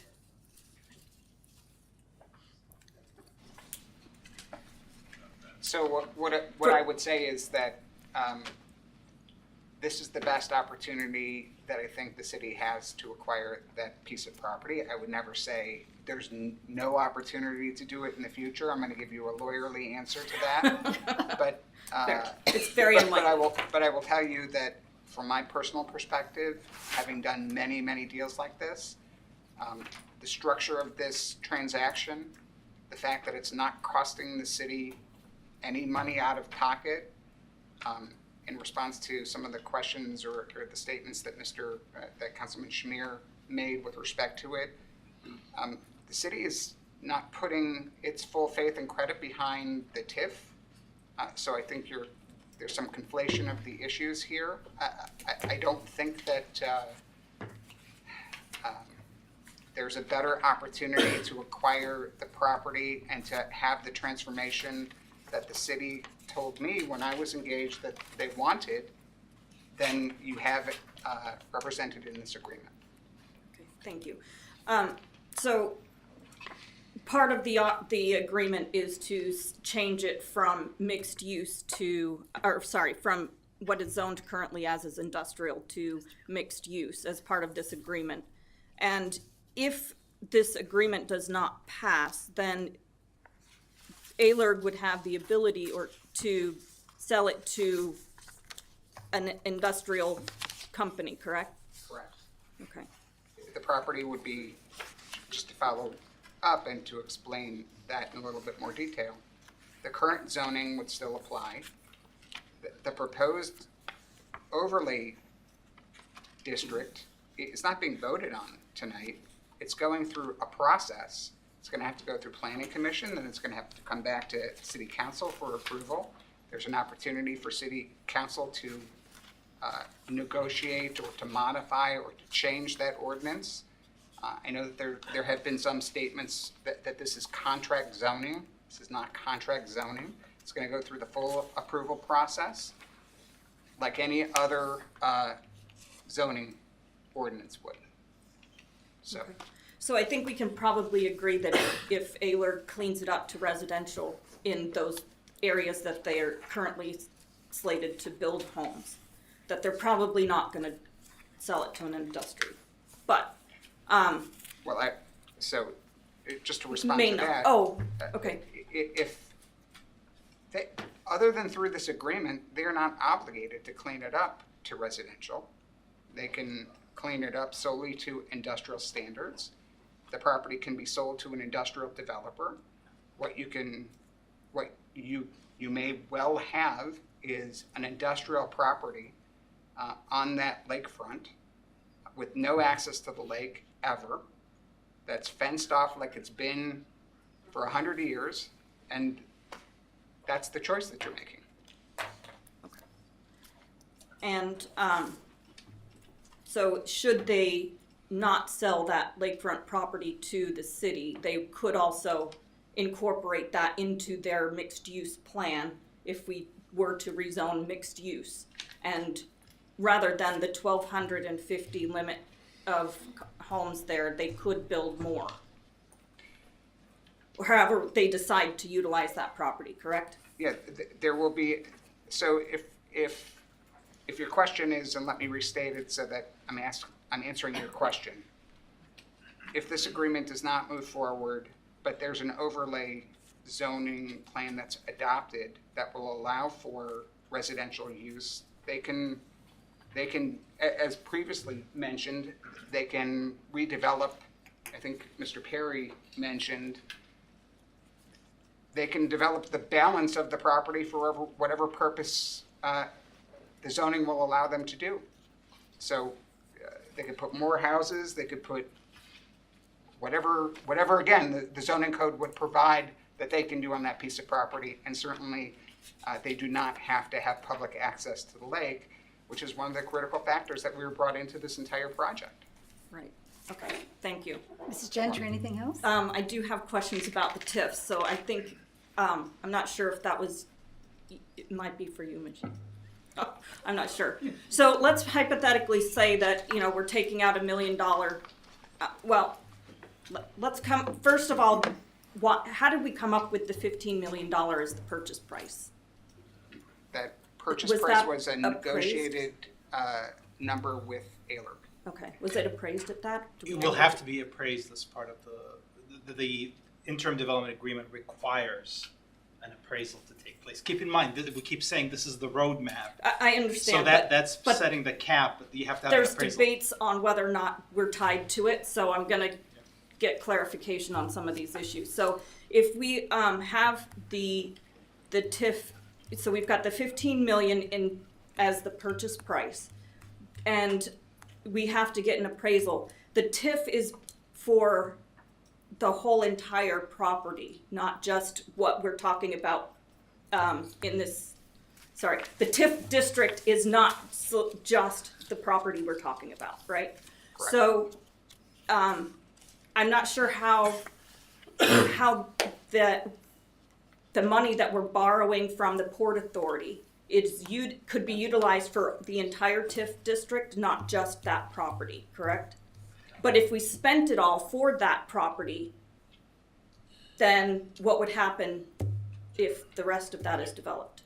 Am I making sense? You're making perfect sense. A couple of points I would just like to clarify a number of them. Number one is the area of the TIF district. In large measure, actually, that was, selected by the city more than ALERG because it's sort of trying. Some of the property is owned by ALERG, and the idea there is to did not want to close the door at this point on potential development. That's the city's way of saying we're willing to be imaginative on what could happen there. So at the end of the day, I want to be very clear. If they, when they go negotiate with the school district, you may end up with a TIF ordinance that's very different with a very different area to it. So that size of the TIF area, there is no commitment. There's no binding obligation that will be the size of the TIF area. Number two, in terms of the purchase of the park, there is a maximum. There's two caps on it. The first cap is the $15 million. The second cap is it can't be more than 25% of the TIF. Now, keep in mind, that's not a theoretical TIF, that's a development TIF. So they would have to make a development, and that development has to generate revenue, and out of that revenue, it can't exceed 25%. So it's not a theoretical, it's an actual, when there is a development. So it's capped at 25% of the development that ALERG will cost to happen on that property. You can't use more than $15 million and 20, whichever is lower. You can't exceed that. Okay. But it's not a theoretical TIF. It's we're talking about real dollars. There has to be a development worth enough for not more than 25% of it to be for the park. And connecting that just to one of the comments that Councilman Shamir raised, it's going to be up to the developer, to ALERG, and to the bond underwriters to underwrite the bond, which ALERG or some vertical developer that's not yet been identified, but the one thing that's clear, it's not the city, is going to have to stand behind. So when it comes just to connect that dot, while I certainly appreciate his commentary about economic development and the importance of a plan, but I don't think it's as important in the context of this project because it's going to be up to ALERG to do that underwriting, to make the demonstration, to support the TIF bonds without the full faith and credit of the city. No, I would just say, sorry, Adam, but I think you touched on that point, and I want to make sure that you're satisfied that it's something that was thought through. there was very much a concern that we didn't want to have a development agreement with the current property owner where we're committing to the TIF funds to purchase the park. Then the vertical developer comes in and says, now you've used up all of the money for the park, and I need you to give me other incentives for that development to happen. So that is where the $15 million and the 25% caps were put in place, and it guaranteed that the vertical developer will not be asking for more incentives from the city for that development to happen. It's something that we wanted to make sure we don't fall into that trap if we go down that road. Yeah. Okay, so then another TIF question. So the schools will get the appraised, so when we do the appraisal, the schools will be receiving their base level property tax for the duration. The increased value is what they're negotiating. So as the property value increases, the school will get a percentage of the increase. So they'll be getting more every year as the property value increases, correct? So you're correct. It's tax increment financing. I just want to clarify. It's whatever they negotiate at the end of the day. Correct, yeah. But it is, but it's tax increment financing. So the base tax, if there is no development, that's not impacted. It's the increased valuation as a result of development that will be abated, and then, but again, I don't want to avoid the term abatement because it's not abatement where the residents don't have to pay real estate tax. Everybody will have to pay the payments in lieu of taxation. It's just the use of those taxes come into a specific fund that is diverted for the public infrastructure. Okay, and then how does the money actually start getting utilized? So we have the agreement, and so how does Port Authority says, yep, you've got $15 million or however much. Then how does that money start being spent? So the way that these kinds of agreements work is a number of things. Number one, the city will have to open a fund or an account effectively where the payments in lieu of taxation will come into that fund. So the county would collect that money, would send it to the city. It's restricted funds. It can only go to that fund. It can't go to general, be in that fund. So who's paying it initially before the buildings are built? They're only paid after the buildings are built. If there's no development, all of this means nothing. Okay. So this is only if a development takes place. Okay. What could happen is you would, to finance the development, or sort of like you have a bridge loan, or if you think of it, if you were outside of the bond market, what happens is the developer through the Port Authority would issue what's called revenue bonds that will be serviced by the payments in lieu of taxation. And then that money up front could be used to purchase the property, could be used for other purposes of the development, infrastructure work, whatever it is, that needs to be happened.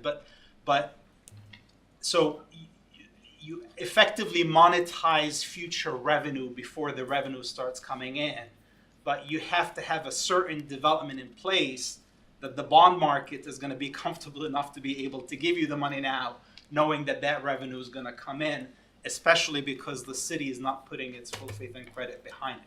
So, there is no public guarantee that those dollars will come in. So they will need the assurance that those dollars will come in, and they would have to have the development and convince the investors, that development is going to generate that revenue that will be used to monetize it. Okay, and then the money from the TIF, the city can use to widen Lake Road if that would be needed, or is it specifically on that TIF zoned property? That will be, it will have to be within the district, and again, that may be one of the reasons why the district is sort of bigger than the specific development itself. But that will be part of the at the end of the day, that will be part of the TIF ordinance. There will be a waterfall effectively where that money will come in. So the first dollars will go to the school district. Then after that, it will go to this. And then after that, it could be used. So it's almost, think of it literally like a waterfall of where, and if there is excess revenues, what happens with the excess revenues? Who gets the excess revenue? Or so there'll be almost like a schedule effectively of where that money would go. There's a list of eligible expenses which can be paid by those funds. Thank you. I'm done. Any other questions, Mrs. Gentry? Mr. Cos? Yeah, thank you. There's been a lot of comments here and a lot of things that I was prepared to say, but a lot of the things have been said. But some of the things bear repeating. But I do want to start with just the Avon Lake City Schools first. So I've lived in this city for 26 years, and I have voted yes on every single school levy that has been out. If 15 and 16 were put out tomorrow, I would vote yes on those tomorrow. So I support all of the funding efforts from the schools over the years. I live a couple houses down from Redwood. That school is a part of our community. The kids, my son, his friends, all the generations that we've seen go through there in the last 26 years, it's a part of who I am in the community. It's a part of my neighborhood. So I have a deep affection and support for Avon Lake City Schools. I want to state, though, that this issue will eventually, as has been said a number of times, should this pass tonight, the schools then will pick up this ball and they will begin the negotiations with ALERG, with their own attorneys, and they will be able to negotiate the best deal for this TIF that they're able to. So I guess my first question for you gentlemen would be, are there limits on what they're able to negotiate, just kind of in general, when they have these discussions? There's nothing in the interim development agreement that prescribes the negotiations or that commits the school board with respect to negotiations or commits city council to approving any future ordinance. But can the schools, what are they eligible to negotiate up to? Is there a all what they would have otherwise received, but for the TIF. Okay. You know, if the development. Now, again, the school district would be making that same determination in the sense of, okay, I give up nothing, and then ultimately I may kill the project and get nothing. Yeah. So it's not, that's the issues. It's not between, it's not like there is this pot of money that's being given away. That money is only coming if the development happens, and if you kill the development, that money is not there. So it's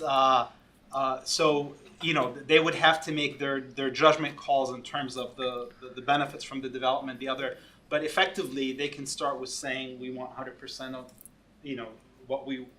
of all the portion that would have been allocable to the school, but for the TIF, and they would say you get nothing, and you negotiate in between whatever they want to negotiate. Right, and that's what they won't say that, but, And that's what I was looking for, is that the schools really can go into this and through their negotiation, through their own attorneys, through the feedback from the community, and negotiate themselves a pretty good deal on this. And again, like you said, if there's no deal on this, if this thing falls through and that thing sits there undeveloped or just cleared out as an industrial site, you're not getting anything more than you're getting now. Well, which I again, what the school district is getting now is a hit from when it was a power plant.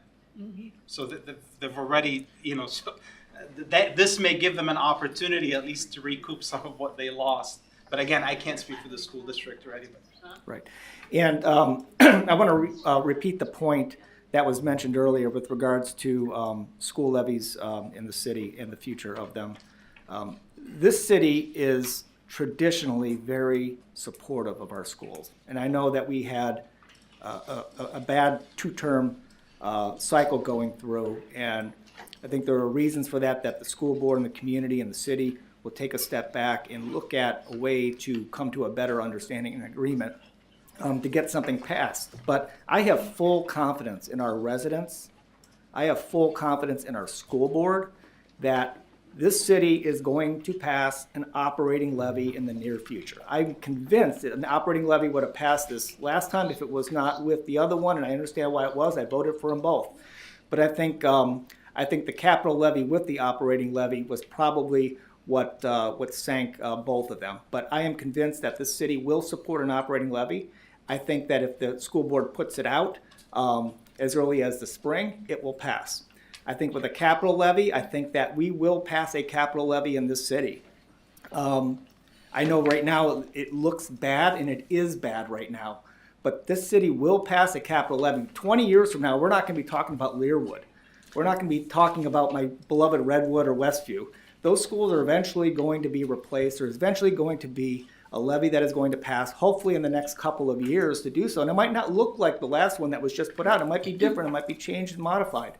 But this city will support it. So I understand and I sympathize so much. So many of my friends are teachers. Like I said, the school is a part of my community and my neighborhood. This will get done on the school's end. We will get that done. I can't be short-sighted to the point where I'm ready to, for lack of a better term, blow up this negotiation or vote it down because of the current situation with the current levies that just didn't pass. I think we have to look forward and really understand that the school board's going to come back and they're going to get something passed, but we have to keep moving forward on this. And I think it's important for the public to understand that ALERG has been mentioned, has no obligation to sell anything to us. They own that land. It's not ours. It's not like, well, we tell them, give us this, give us that. We can't. That is their land. It's zoned industrial, and part of the negotiation, as the gentleman back there mentioned, that this is a compromise. Part of that is to create this mixed overlay district. And in return for that mixed overlay district, we acquire the public property, which was the number one thing that we heard from the community. And I've said this before, over 50% of that lakefront property is going to become part of the city, with the cooperation, as we've all mentioned, with the Lorraine County Metro Parks being a part of that project. And all of the amenities that can come with that, boardwalks, pavilions, all that good stuff that could be put into a lakefront park that people have said they would like to see, we can do. You couple that 20-something acres, how many acres is it? 23.22. Couple that with the approximate 13 acres of Miller Road Park, and now you have a 37-acre super park on the lake. And I don't know any other community in the region that can boast that, especially a community of our size. It's I mean, if you think about Miller Road Park, that's 13 acres. This is more than double the size, or close to double the size of that. So that's the size that we're looking at for a community park. So this is a once in 100-year opportunity, and I can understand questions about a TIF. Folks have questions about it. We've never done one here in the city, but we have dedicated many meetings, many sessions where residents are invited to come down here. We've had our consultants, our experts.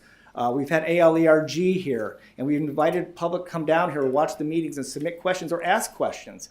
What other city, when a development like this is happening, invites residents to come down and ask questions to the landowner? It doesn't happen all the time. So we have put this out there. I think that the development agreement that is put out there right now is the first step. We keep saying that. It's not the last step. It's the first step in the process. And I think if we continue to move forward and have the big picture in mind, and recognize that the school board has their power, they have the authority to get everything that they can out of this deal and to make themselves as whole and above as possible. And the city has an opportunity to develop this as the residents had asked us to do with the lakefront public access. So this is, like I said, a real opportunity for us tonight, and I'm excited to see that should this pass, when this comes back to us, we have further discussions on the TIF. These things go to Planning Commission. They do all these different steps along the way. So this is not the end.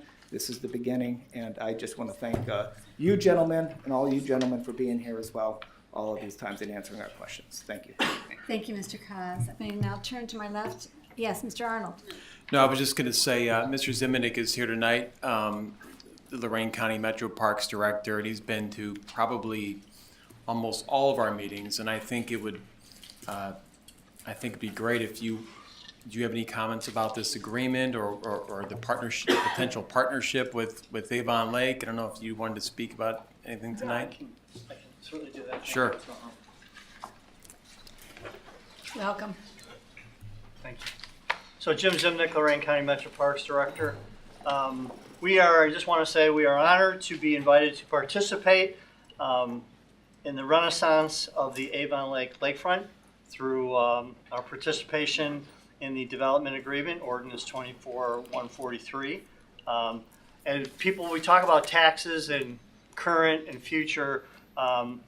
We're calculating and waiting for some correspondence back from county auditor, but we yield about $3,000 from that site currently. If nothing happens, that's what we'll always get, okay? We understand under the TIF that for probably potentially up to 30 years, no more dollars will be generated from that, but we're comfortable saying that the current base value is what we'll continue to get in the coming years. This development agreement going forward would allow investments in the city and the community and working together, investing in the quality of life. Because in the end, that's certainly what we do, Lorraine County Metro Parks.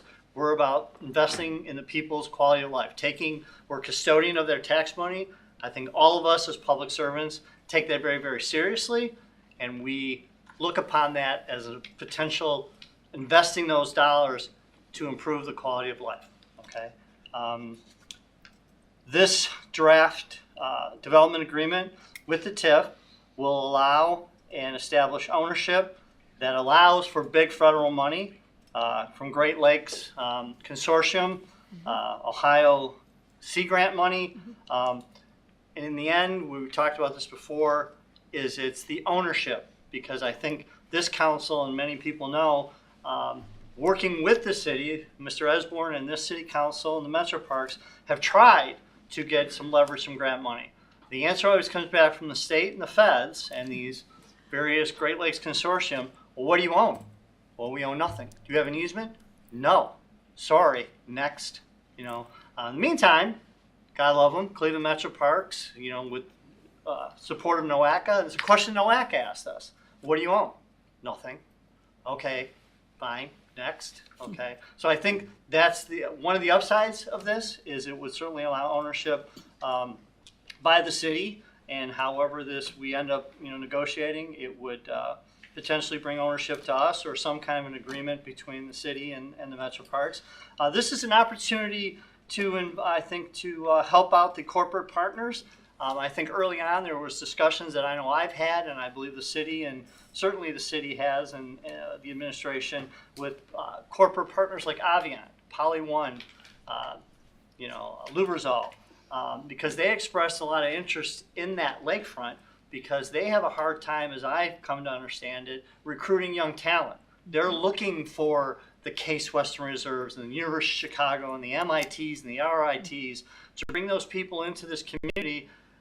Those young folks, and I have 3 adult children in their 30s who ask these kind of questions and want to participate in it, is the quality of life along the lakefront. Can we paddle? Can we paddle board? Can we get out on the water? Can we reach and touch the water? This provides a great opportunity to help the corporate partnerships to recruit more talent into this area. I think that would certainly increase your income tax base. This provides an opportunity to leverage this asset, which is a unique natural resource and a wonderful education opportunity. And this would also allow for the daylighting and the ecological restoration of, I think, a greatly underutilized resource in the Powdermaker Creek. And I think we saw some of those in the early renderings and thoughts of the Gensler group that Avis and Young and Allard had brought forward.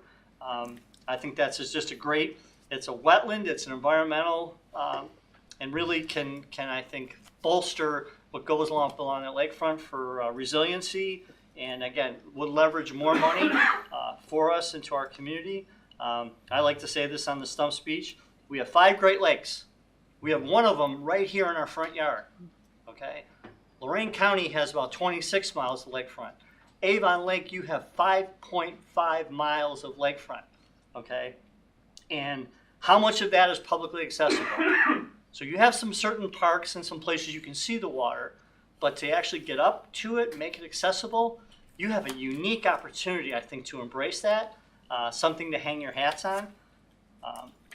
And I guess a rhetorical question, why wouldn't we collectively want to give the public access to this wonderful natural resource, this wonderful asset? Discussions have been made about brownfields and the environmental. The OEPA and conversations that I've had over the years with the Ohio Environmental Protection Agency and the US EPA, they heavily favor public parks. They look upon this as adaptive reutilization, and it is truly, we know the expression goes, the phoenix rising from the ashes, to take that site and do this kind of immediate environmental remediation, brownfield cleanup, and to turn it into such a gem, I think is truly, like I said, it's been said, once in a 100, if not 200-year opportunity. We anticipate additional opportunities for trail, greenway connectivity, for recreation, exercise, fitness, schools, jobs, and shopping. I think this can leverage, as we get to the lakefront, we talk about getting trail, coming out of there, working with some other parts of the community. We can continue to build and connect trails that would allow people to easily move to the lakefront, to a job, to school, to shopping. It's a wonderful opportunity that I think would be squandered. We look forward to working with the city of Avon Lake and its citizens to help establish a unique lakefront public park to help bolster economic development and improve the quality of life in this community. To take a former 100-year-old coal-burning power plant and convert it into a sensational public park along with a private development that will generate economic growth is something that this community can and should be proud of. Thank you for your time. Thank you, sir. Thank you. Mr. Arnold, anything else? That's it. Anybody else? Mr. Zuber, please. Just, I think that we've said plenty already in regards to the TIF, that the school's going to have to negotiate that. One thing that hasn't been talked about enough tonight is our ability to enter the property. For 3 long years, Mr. Shamir and many of us up here have said, we want to know what's there. We want to know what's under the ground. We want to be able to review the environmental studies. Up to date, we have not been able to. This agreement gives us the ability to go and do that tomorrow. Tomorrow we can start finding out what's in there, what needs to be cleaned up. I think that when you just heard what Mr. Zimnick said, he has been at every meeting. That is the dream that we all have, and he summed it up.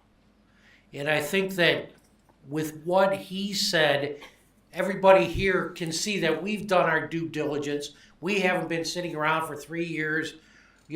We've been working on this. We've been getting people together, great minds, to put this forward to the community.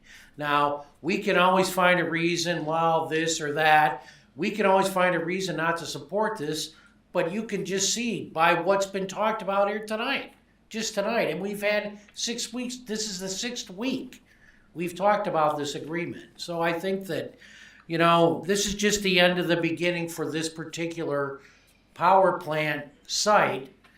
And I think that we all need to understand that we are doing the best. We're doing the best we have. We have the best people involved. We all know what the Metro Park can do.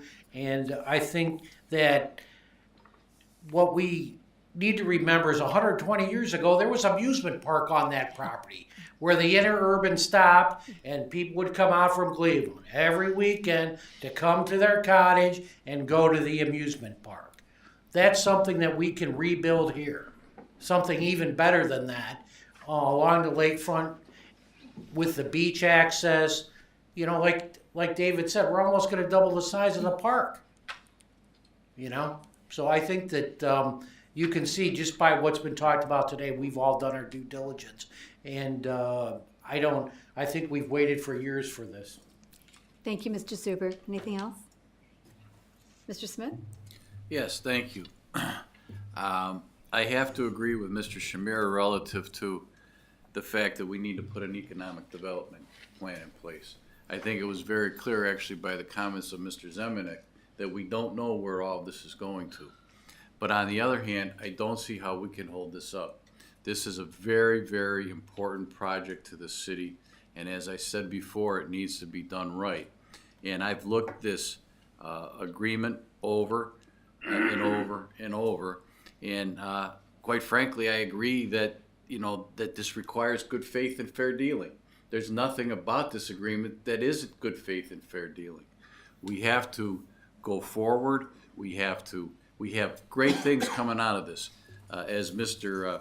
Zuber just said, we have the land's going to be remediated almost immediately under the due diligence. If we don't like what happens in the due diligence, we're allowed to step away from this. Section 4, the tax increment financing. If we don't agree, as that's this council, on what the tax incremental financing is, we can step away from this. But we do have to do it with fair dealing. I don't disagree with that. And in the due diligence period, as I said, it's real clear. If we decide for any reason in the due diligence period not to go forward, then the matter's void and neither party shall have any liability. There was some discussions earlier on about liability that might attach to us. And then I would indicate to everybody that on page D8 about the non-binding letter of intent, and they talk about it in there. What we need to do is continue to be diligent in what we do, how we address this, and that is for the administration to do. And we need an economic development plan, just like we need a traffic plan. We need plans in the city so that we know what we're going and we're going to do 20 years from now when I'm not going to be around. So I thank you for the time, for my information on that, but I do plan on supporting this. Thank you. Thank you, sir. Mr. Ebert. Yeah, just to reaffirm again, this is an interim development agreement. It specifically says the city's acquisition of public park property shall be subject to a separate purchase and sale agreement. Acquisition of city of a submerged land lease, a separate agreement. It also provides, right in here, as it was said by many people, the full faith and credit of the city is not being pledged as part of this agreement.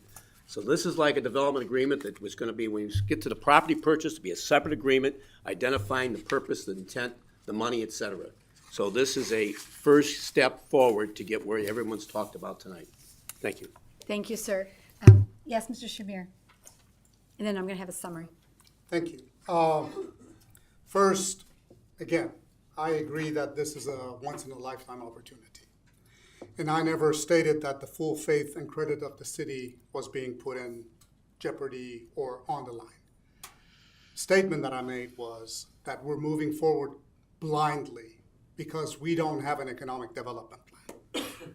You know, in 2.5 years, I've been asking, what is the vision? And you know, someone who is not even with the city, Mr. Zimnick, kind of laid it out. That's unfortunate. And that is my issue. My issue is that this vision should have been drawn out, put together with a strategy. You know, we want grants. We want all of this. You devise a plan and you move forward with a plan. The one thing that will allow failure of any business is lack of a business plan. And we're no different. This is that business plan. So if we decide that, oh, Mr. Zimnick just made a great statement, and I agree, you know, that vision is great. Someone needs to put it on paper. Someone needs to move it through the system. Get an agreement, get a vision, and develop a plan that can be implemented. This is not, it's not brain surgery. These are the fundamentals. So if I can't see your TIF area being utilized for what reason? I mean, I initially looked and understood a TIF area being the area of the power plant. The next thing I know, the TIF area is an area which is roughly about 4 times the power plant. So what are we doing? Based on what? When I ask the question, I'm not asking it just to hear my own voice. When I ask the question, what is the plan? Who owns it? You send me a map. You send me a map, and this is not how economic development is done. This is a recipe for a business to fail or a city to fail. If you don't have a roadmap, you can't move forward. You may get lucky. You may get lucky once. You may get lucky twice.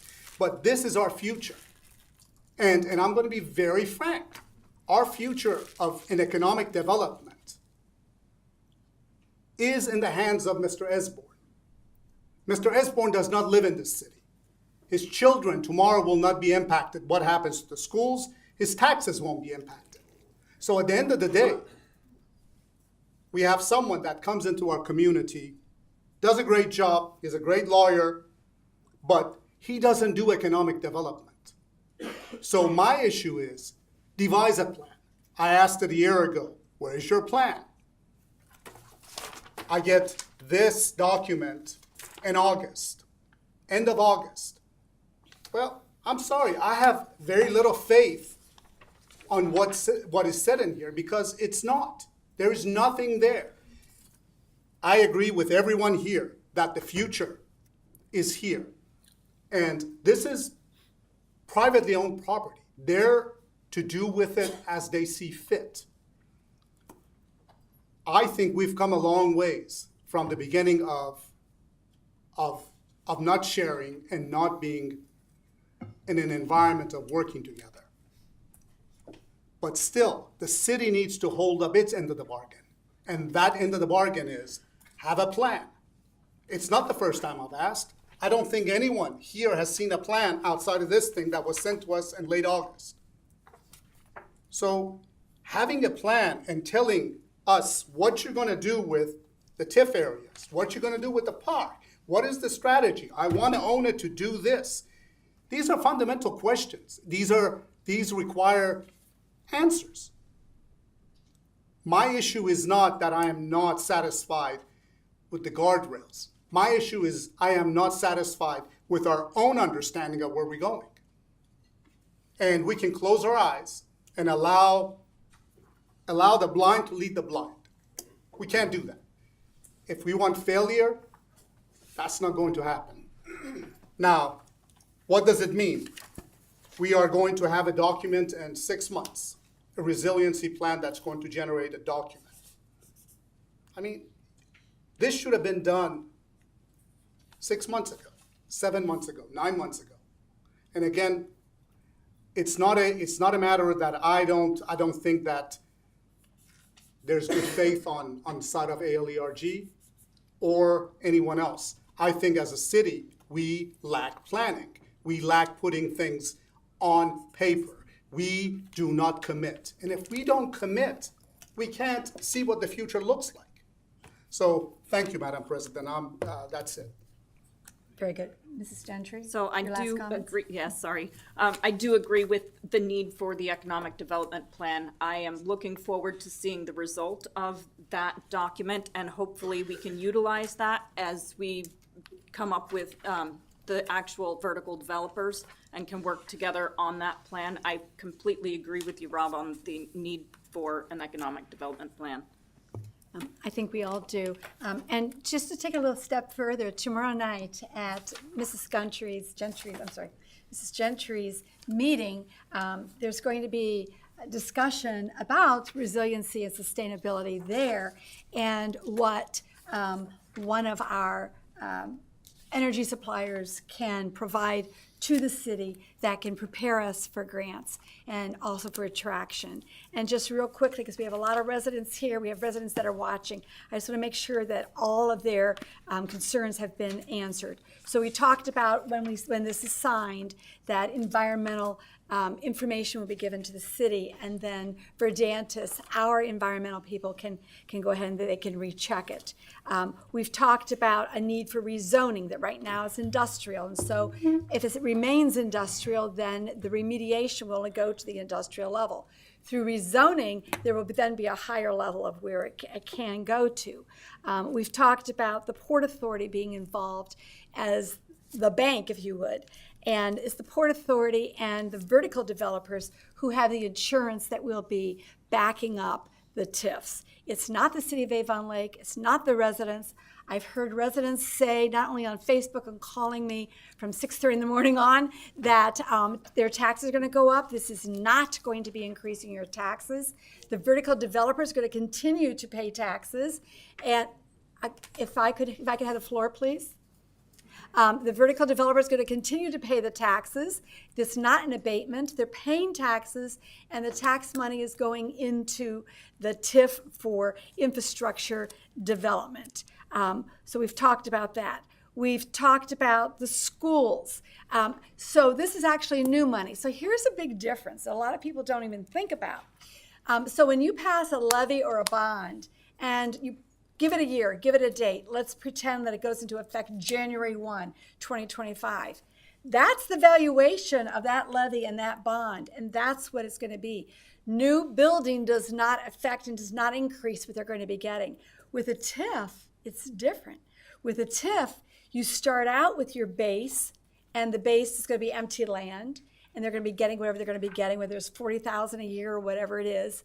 But as the vertical development goes in, as the microbreweries, the micro wineries, the retail, think of Crocker Park as it starts building up, the valuation is going to go up. And this is the first time that the schools are going to be able to have new money from each of those increment valuations going up. So this is going to be an improvement of where the schools are. It's not a deficit of where the schools are. And I think there's some confusion there. So I wanted to mention that. Something else that I think needs to be mentioned is that with the resiliency and the sustainability that we've been talking about, with what Mr. Shamir has brought up, and with the economic development plans for the city for attraction, this is a vision. This is something that is just beginning to come together. Not all the answers are there because Shara is not in the business of vertical development. Shara is in the business of reclamation. And before the city would ever purchase any property, it's got to be remediated. So I just want to make sure that everybody understands, if you're going to have shoreline property, you don't want it to be clean to the level of industrial. You want it to be clean to the level of a park. There was one more thing. Oh, attraction. So the attraction. So let's go back. This is, again, it's a roadmap. So the parcels have to be defined. The parcels, we've been given some pretty pictures, but the city has to pass something that says these are the parcels within the TIF, right? And then the schools are going to be negotiating over the next number of months with Shara as to what percentage they're going to be receiving in vertical evaluation. And perhaps there's something else that they're going to be negotiating. That's between the schools and the owner. The part about where the city is liable if it doesn't build upwards. I've heard some people say, well, what if you don't attract anybody? What if nobody comes here? We're not going to be changing anything within our general fund to pay on that because the Port Authority is going to be having the insurance behind it. So we're just simply going to be reaping the benefits from it. I think I've covered everything that has been stated. Vision, attraction, and it will be a spectacular time. At this point, Mr. Arnold, Mr. Mayor would like to finish it up, and then I'm going to toss it back to Mr. Arnold, and we're going to call for a roll. Thank you. I really don't have much to add. Obviously, a lot has been said. One thing I do want to talk about is the unfair characterization of Mr. Esborn. He has worked diligently for the last 3 years to put all this together, working with ALERD, our professionals, our residents, the administration, and council, for us to be where we are today. Without him, this doesn't happen. And I think we're conflating a lot of different things into this process that really don't need to be there. He's dedicated to this community. Just because he doesn't live here doesn't mean he's not dedicated. I've seen his dedication on a daily basis. I worked in Bay Village. I didn't live in Bay Village. I was dedicated to Bay Village. You don't have to live in a community to be dedicated to it. So he has steered this process from the beginning, 3 years ago, possibly now, maybe more. He has coordinated the fact that this DA that we are looking at today, that you are going to vote on in a few minutes, this is a result of his work. He has worked cooperatively with all sides, including the residents, our professionals, the council, the administration, Lorraine County Metro Parks, This doesn't happen in a vacuum. Somebody has to steer it, and that's what Mr. Esborn has done. There's not a week that doesn't go by that Ted and I are not on a phone call, is that right, Ted? Regarding this process, regarding the power plant, regarding some aspect of this. And again, we've been talking about this publicly for 6 weeks. It's been years in the making. And again, that's a result of Ted's work. So the resiliency study that is going to be starting, I think it's a great idea. I agree with Mr. Shamir on that. Ted went out and got the grant to make that happen. So again, I think it's an unfair characterization of Ted. He has done a tremendous job on this. And we are sitting here today voting on a once-in-a-100-year project because of his efforts. Thank you. Oh, and sir, there's one more thing we have to share with everybody. At the very beginning, it was Gensler, the engineering company that Shara hired, that came in with a marketing plan before we ever started anything to see if it was even feasible. And the people right here in our community, none of us that were elected, we were told to stay away. There was a vision group that came together, and it represented all demographics. And that vision group are your neighbors. Some of them are very young. Some of them have been retired a long time, but they are your neighbors. And they're the ones that put the vision together and stated, hey, this is what we would like to see happen. Then Avison and Young and Gensler came to the high school and presented, these are some brainstorming ideas. The unfortunate thing is some of our residents that saw that thought, golly, Nez, that's the way it's going to be. And it's actually just a vision. It's an attraction vision. So at this point in time, one more? Yes. Yes, sir. You've got, if you could just wrap it up. Well, I'll try. Madam President, I would like to make a comment. If there was a vision and if there was brainstorming sessions, why is it that it's not documented and put together in a form that is easily accessible to all of us? I've been asking for it now for 2.5 years. I've been on council for almost a year. I haven't seen it yet. So if it was done, it was documented, and it was put together, where is it? If I could answer, you're going to have to contact Gensler because none of us with the city put it together. We were not directing it. It is Gensler out of Chicago. Okay, if we could have the roll call, please. Mr. Shamir? No. Mr. Zuber? Yes. Mr. Arnold? Yes. Mr. Smith? Yes. Mrs. Fenderbosh? Yes. Ms. Gentry? Yes. Mr. Koss? Yes. Thank you. It has passed. I'm going to give everybody just a moment because there's going to be a lot of noise, then we will move on to the next item. There's some people that would like to leave at this point. Okay, moving on. Mrs. Ross Marin, would you please read by title only ordinance number 24-148? An ordinance amending Planning and Zoning Code Section 1224.01, accessory use and temporary use regulations for backyard chickens, coop runs. Yes. I move for passage of ordinance number 24-148. In discussion, this was brought through the Planning Commission October the 1st, and it was a recommendation by them that the text amendment to zoning code section 1224.01, accessory and temporary use regulations for backyard chickens, coops, and runs be recommended to be passed here at City Council. We had a public hearing on it. You've seen me up here presenting it multiple times along with a number of the residents. Thank you. Could you call the Any further discussion? Could you call the roll, please? Mr. Shamir? Yes. Mr. Zuber? Yes. Mr. Arnold? Yes. Mr. Smith? Yes. Mrs. Fenderbosh? Yes. Ms. Gentry? Yes. Mr. Koss? Yes. Thank you. It is passed. Ordinance number 24-154. Mrs. Rossmarin, please read by title only. An ordinance adopting a job description for the position of Assistant Finance Director and establishing the qualifications and duties for said position. Thank you, Mr. Smith. I move for passage of ordinance 24-154. In discussion? We've discussed this already. I have nothing further to add to it. Thank you. Any further discussion by anybody? Mrs. Rossmarin, the roll, please. Mr. Shamir? Yes. Mr. Zuber? Yes. Mr. Arnold? Yes. Mr. Smith?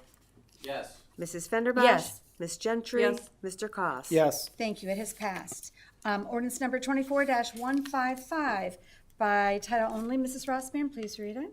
An ordinance adopting a job description for the position of Senior Program Manager and establishing the qualifications and duties for said position.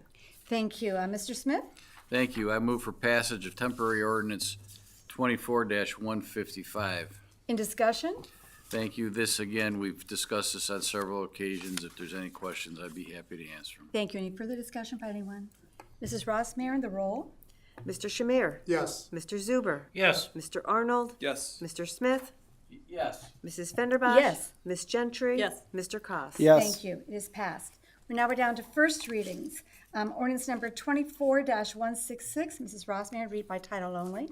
An ordinance fixing the salary of the mayor in accordance with provisions of the Avon Lake Charter, repealing ordinance number 1-2015, and declaring an emergency. Mr. Zuber. I move the first reading of ordinance 24-166. In discussion?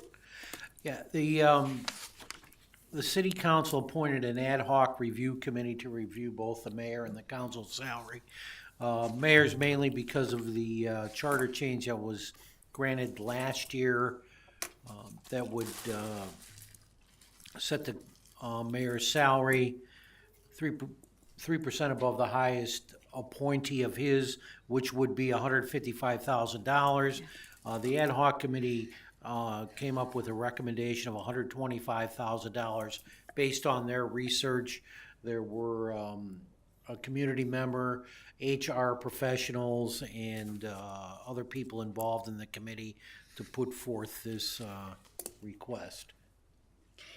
Thank you. And what is your intention, sir? How many readings? Three readings. Thank you. Any questions for Mr. Zuber? Okay, thank you very much. Ordinance number 24-167, please read by title only. An ordinance fixing the salary of the members of council in accordance with the provisions of the Avon Lake Charter and repealing ordinance number 53-2015. Thank you, Mr. Zuber. I move the first reading of ordinance 24-167. In discussion? This is also a recommendation of the ad hoc committee.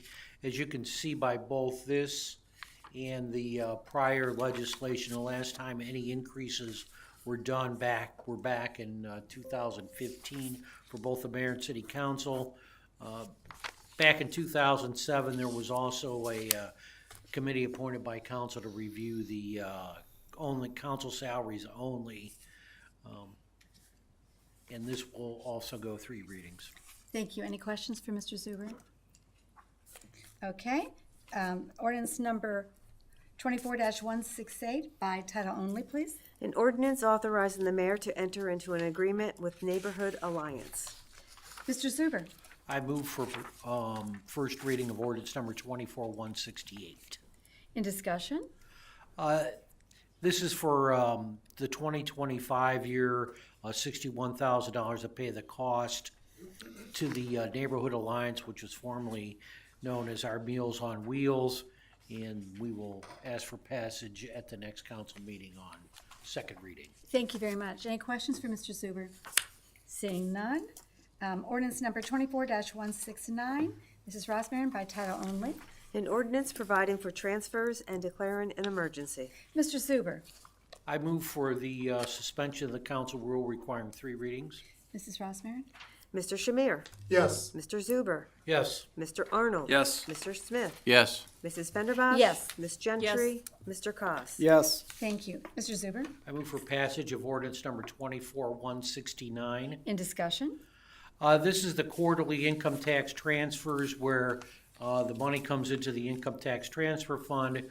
And for this quarter, we're transferring out $4,717,000 with $3.25 million going to the general fund, $750,000 to the income tax capital improvement fund, $562,500 to the bond retirement fund, and $154,500 to the recreation fund. Thank you. And for the public's information, this occurs quarterly as always for the same funds. Thank you. Mrs. Rossmarin? Mr. Shamir? Yes. Mr. Zuber? Yes. Mr. Arnold? Yes. Mr. Smith? Yes. Mrs. Fenderbosh? Yes. Ms. Gentry? Yes. Mr. Koss. Yes. Thank you, it is passed. Mrs. Rossmarin, please read by title only, ordinance number 24-170. An ordinance authorizing a contract for the installation of traffic signal equipment at the intersection of Jaycox Road and Walker Road and declaring an emergency. I move for suspension of council's rule requiring 3 readings. Ms. Rossmarin? Mr. Shamir? Yes. Mr. Zuber? Yes. Mr. Arnold? Yes. Mr. Smith? Yes. Mrs. Fenderbosh? Yes. Ms. Gentry? Yes. Mr. Koss. Yes. Thank you. I move for passage of temporary ordinance number 24-170. So as has been stated, this is for the intersection traffic signal equipment at the intersection of Jaycox and Walker Road, and is declaring an emergency. Section 59 of the Avon Lake Charter entitled Competitive Bidding authorizes the awarding of contracts under $75,000 without public bidding. The Public Works Director has solicited quotations for a traffic signal control cabinet battery backup system at the intersection of Jaycox Road and Walker Road. Lampion, that's Lampion, Companies, a subsidiary of Parham Electric of Wadsworth, is the best responsive quotation and has been and is acceptable in the total amount of $36,785. This is declared to be an emergency measure, the emergency being the necessity of installing equipment to operate the traffic signals at this busy intersection, thus is for the public health, safety, and welfare. This is also going to be putting in the pathway, is it? Pathmaster, thank you, the Pathmaster program. Mr. Leskovic, do you have anything else that you wanted to add to this? No, I Leskovic? think you covered it all very well. Okay, very good, thank you. Any questions? Seeing none, Mrs. Rossmarin? Mr. Shamir? Yes. Mr. Zuber? Yes. Mr. Arnold? Yes. Mr. Smith? Yes. Mrs. Fenderbosh? Yes. Ms. Gentry? Mr. Koss. Yes. Thank you. Ordinance number 24-172 by title only, Mrs. Rossmarin? An ordinance authorizing the mayor to execute an agreement to purchase 76 West Shore Road from Michael B. Reichland and MBR 76 LLC and declaring an emergency. Thank you. I move for suspension of council's rule requiring 3 readings. Mrs. Rossmarin? Mr. Shamir? Yes. Mr. Zuber? Yes. Mr. Arnold? Yes. Mr. Smith? Yes. Mrs. Fenderbosh? Yes. Ms. Gentry? Yes. Mr. Koss. Yes. Thank you. I move for passage of temporary ordinance number 24-172. As been stated, this is a purchase agreement. It's authorizing a purchase agreement, from Michael B. Reichland, who's the owner of 76 West Shore Road, for parcel numbers 0400006102-001 and 04-00006102002 and 04-00-006-101-058 and is a sole member of MBR 76 LLC, which owns permanent parcel numbers 04-000-006-101-059. Avon Lake is the buyer for Avon Lake Regional Water, and the total amount will be $650,000. This is declared to be an emergency measure, the emergency being the necessity of fulfilling the terms of the agreement timely. This is for the public health, safety, and welfare. And we have in our audience the Executive Director, Rob Monroe. I would like him to come forward and add to this discussion. Thank you, Madam President. As you stated, this is for purchase of 4 parcels. These parcels are adjacent to our water filtration plant. This is in the Lake Road, Moore, West Shore area. We have purchased several other parcels in this area, and this is for expansion of our water filtration plant. Thank you. Any questions? Yes, Mr. Shamir. Mr. Monroe, we discussed the buildings that you guys want to be put in, and based on that discussion, your neighbors will be ALERG or whoever picks up those lots that are close by. What sort of measures are you guys taking to keep the aesthetics in a manner that is going to be suitable for development? That's a very good question. Thank you, Mr. Shamir. One thing, tonight we had a lot of discussion on other topics about planning. We consistently, and that's when I say we, the majority of the time you see myself, but the Board of Municipal Utilities, who is elected just like the council and the mayor, historically have undertaken master planning. We're currently in the process of updating our master plan for our water system, and that will hopefully be finalized next month. And this is part of that. And historically, you've seen over the last 40 years, every 10 to 12 years, the plant expanding to keep up with capacity. As you know, 87% of the water that we produce is sold outside of Avon Lake. And that allows for the residents of Avon Lake to have, of all incorporated cities in the state of Ohio, the lowest water rate. So when we talk about the expansion and all of the other discussions that have taken place regarding potential future development at that neighboring site that these properties are adjacent to, we want to make sure we're, obviously the health, safety, and welfare of the public is our number one priority, but security is a big issue for utilities. So while keeping that in mind, it doesn't have to look like a sore thumb. So when you talk about aesthetics, we're very cognizant of that. I think we can achieve our security, our safety, our health, our welfare of the public, but at the same time, be that good neighbor that fits in with any type of redevelopment that does take place. And if I could top on top of that, Mr. Shamir, for just a moment, the Planning and Zoning Code is going to require them also to have a buffer area because if there's residential or retail next to it, because it's not industrial to industrial. Yes. Mr. Shamir, you want to continue? Just wanted to make a comment. Thank you for the planning that you do, and thank you for the initiatives and being cognizant of the requirements. Thanks. Thank you. And Mrs. Gentry? I'm assuming that smell is also a consideration. Not at this facility. No. This Okay. is our drinking water Got it. plan. So. Okay. Okay. Anyone else have questions? Okay, thank you very much for coming up. If we could have the roll call, please. Mr. Shamir? Yes. Mr. Zuber? Yes. Mr. Arnold? Yes. Mr. Smith? Yes. Mrs. Fenderbosh? Yes. Ms. Gentry? Yes. Mr. Koss. Yes. Thank you, it is passed. Ordinance number 24-173. Mrs. Rossmarin, please read by title only. An ordinance confirming the appointment of Cody Harris as Engineer and Technical Aid 1 in the Public Works Department and declaring an emergency. Mr. Smith? Thank you. I move for the suspension of the council rule requiring 3 readings. Thank you, Mrs. Rossmarin.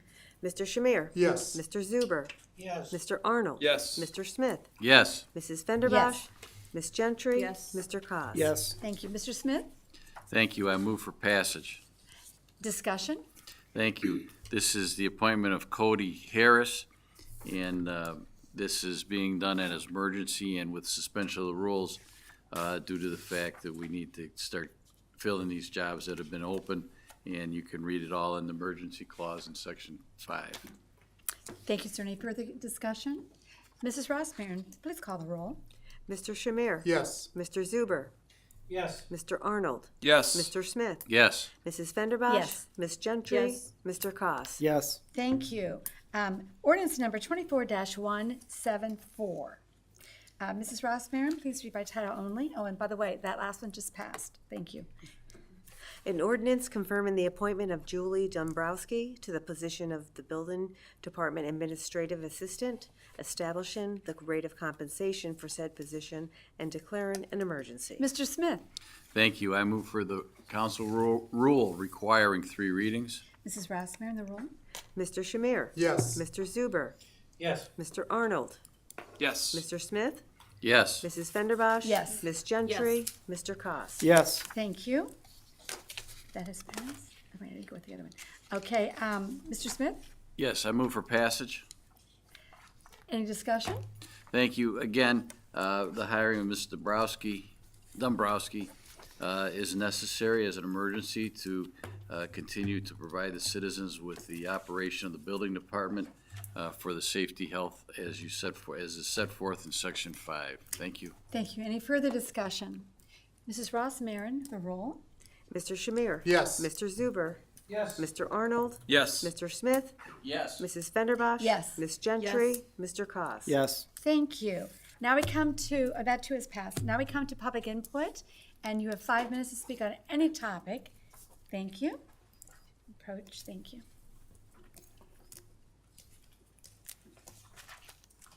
Mr. Phillips. Gerald W. Phillips, 461 Windward Way. One of my favorite topics is the animal clinic. And we all know how controversial that was. And we know how certain people on this council ignored the comprehensive land use plan, ignored the codified ordinances, and voted in favor of it. Council President Fenderbosh did that. Councilman Zach Arnold did that.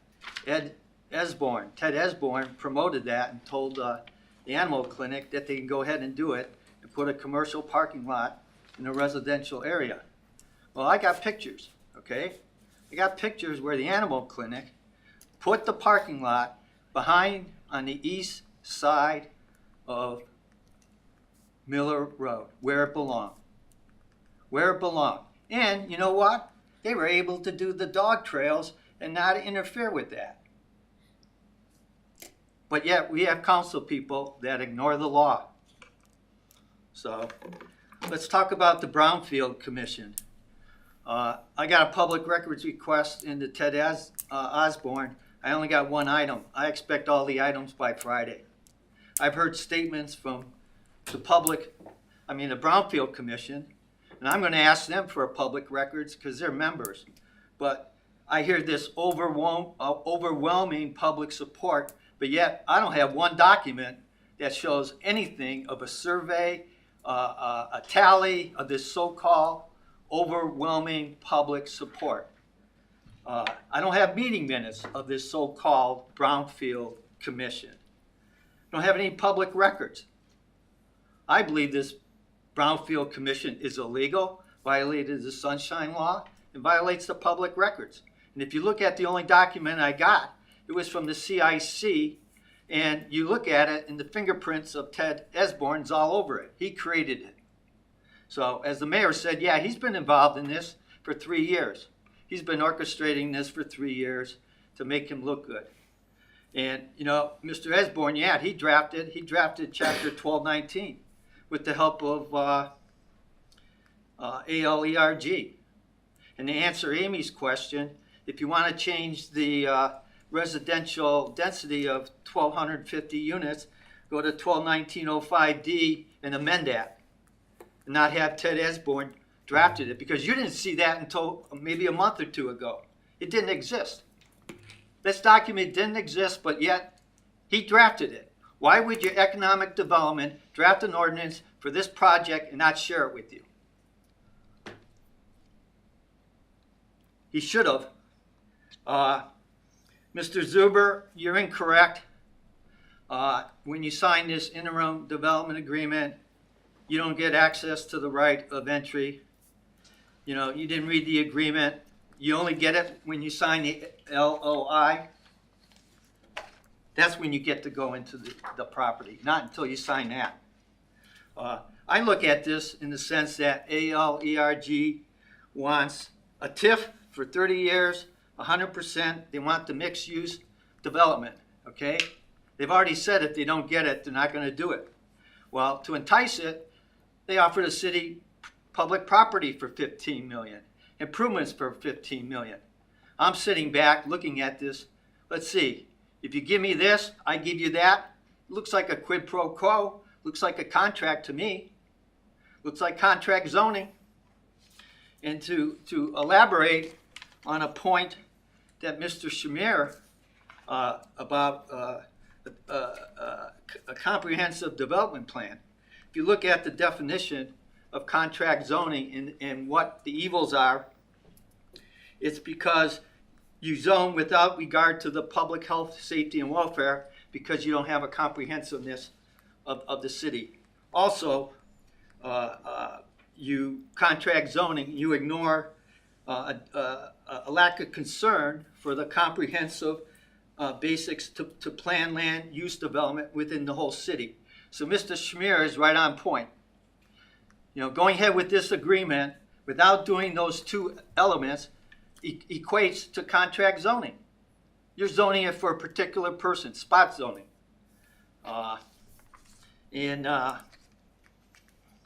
As far as the so-called fact that the city's getting money free, yeah, you're getting money free, but you're stealing it from the schools because the 15 million for the property and the 15 million for the improvements come from the school district.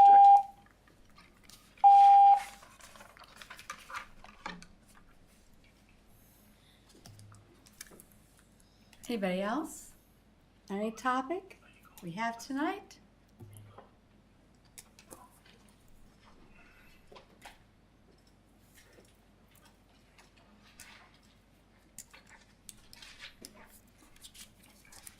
William Zimmerman.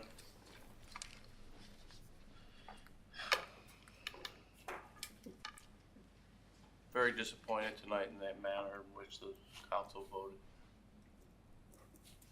Almost as disappointed as I am about the fact that you haven't obeyed the Ohio Department of Transportation's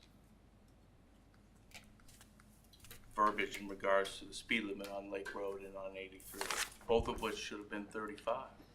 Mr. Koss wants to change it again. He's trying to find a new way. He ignored all of those facts from when we were on Lake Road. All of you did, which makes all of you not doing your job. Because you violated your oath of office. And you sat here and listened to me for 9 months talk about it. Until Mr. Koss had somebody else say something to him. He says, well, we find out, we act. Lies. More lies. You're a fraud. Sir. And I'm tired of the whole council being like this. You're sheep. You just follow around. Nobody does their job. Nobody's independent.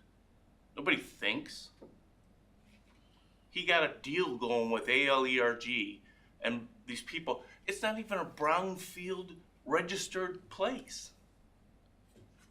In the city of Ohio, it's not registered as a brownfield. I've looked them up. There's nothing. Now, according to Mr. Davis, it doesn't have to be registered. That's fine, so it doesn't have to be registered. But we got $300,000. And yet, where'd that money go? Because it ended up in the Avon Lake Regional Water. It's in their billing, because you guys commingle funds. I don't understand how that happens. You're two separate entities. Mr. Monroe's telling me about the fact that he's got to pay Verantis, and they haven't billed them right. Or so there's a delay. So he hasn't used the $300,000 yet to pay them. I don't understand that. That sounds like bad business to me. I question the fact that the audit still isn't done. I don't understand that. Yes, we don't have a finance person anymore, but the audit people should have been able to conclude their audit. They do it for a living. It shouldn't be continued this long. I find that absurd. Maybe that's why Marty resigned. We don't know. I don't know. I have to speculate. I don't know how many others are involved. Who knows? There's so many questions. The lack of transparency continues to go on. And he said there wouldn't be any problem with that. We'd be transparent to everybody.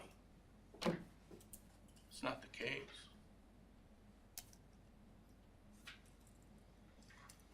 City government has become a thorn in everybody's side. And you surely don't look out for the citizens. This deal, $15 million for a TIF, I hope the school can get whatever they can get. Problem is, that money that'll be used up front will be used for improvements. Sewers, roads. There's limited space on this land. And yet, half of these people that are on here aren't part of ALEOG, and they're within the TIF.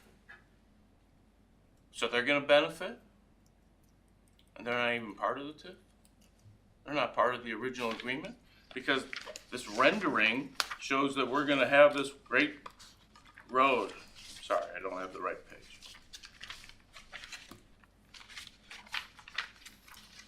We're gonna have this wonderful place. And the road's gonna go from Lake Road off onto this property that's being developed. The park space that y'all think is gonna be such an add-on. We have 15% of our land already used as parks. We need to have another 15%? It's not what's gonna make Avon Lake good. Do you know Avon Lake's not even in the top 20 of the best suburbs in the city of Cleveland? And Cleveland's not the greatest city to be a suburb of. And we're not even in the top 20. Thank you. Is there anybody else? Madam Next President? topic? Yes, sir, Mr. Cos. I probably shouldn't do this, but what the hell. So, going back to Lake Road, here we go.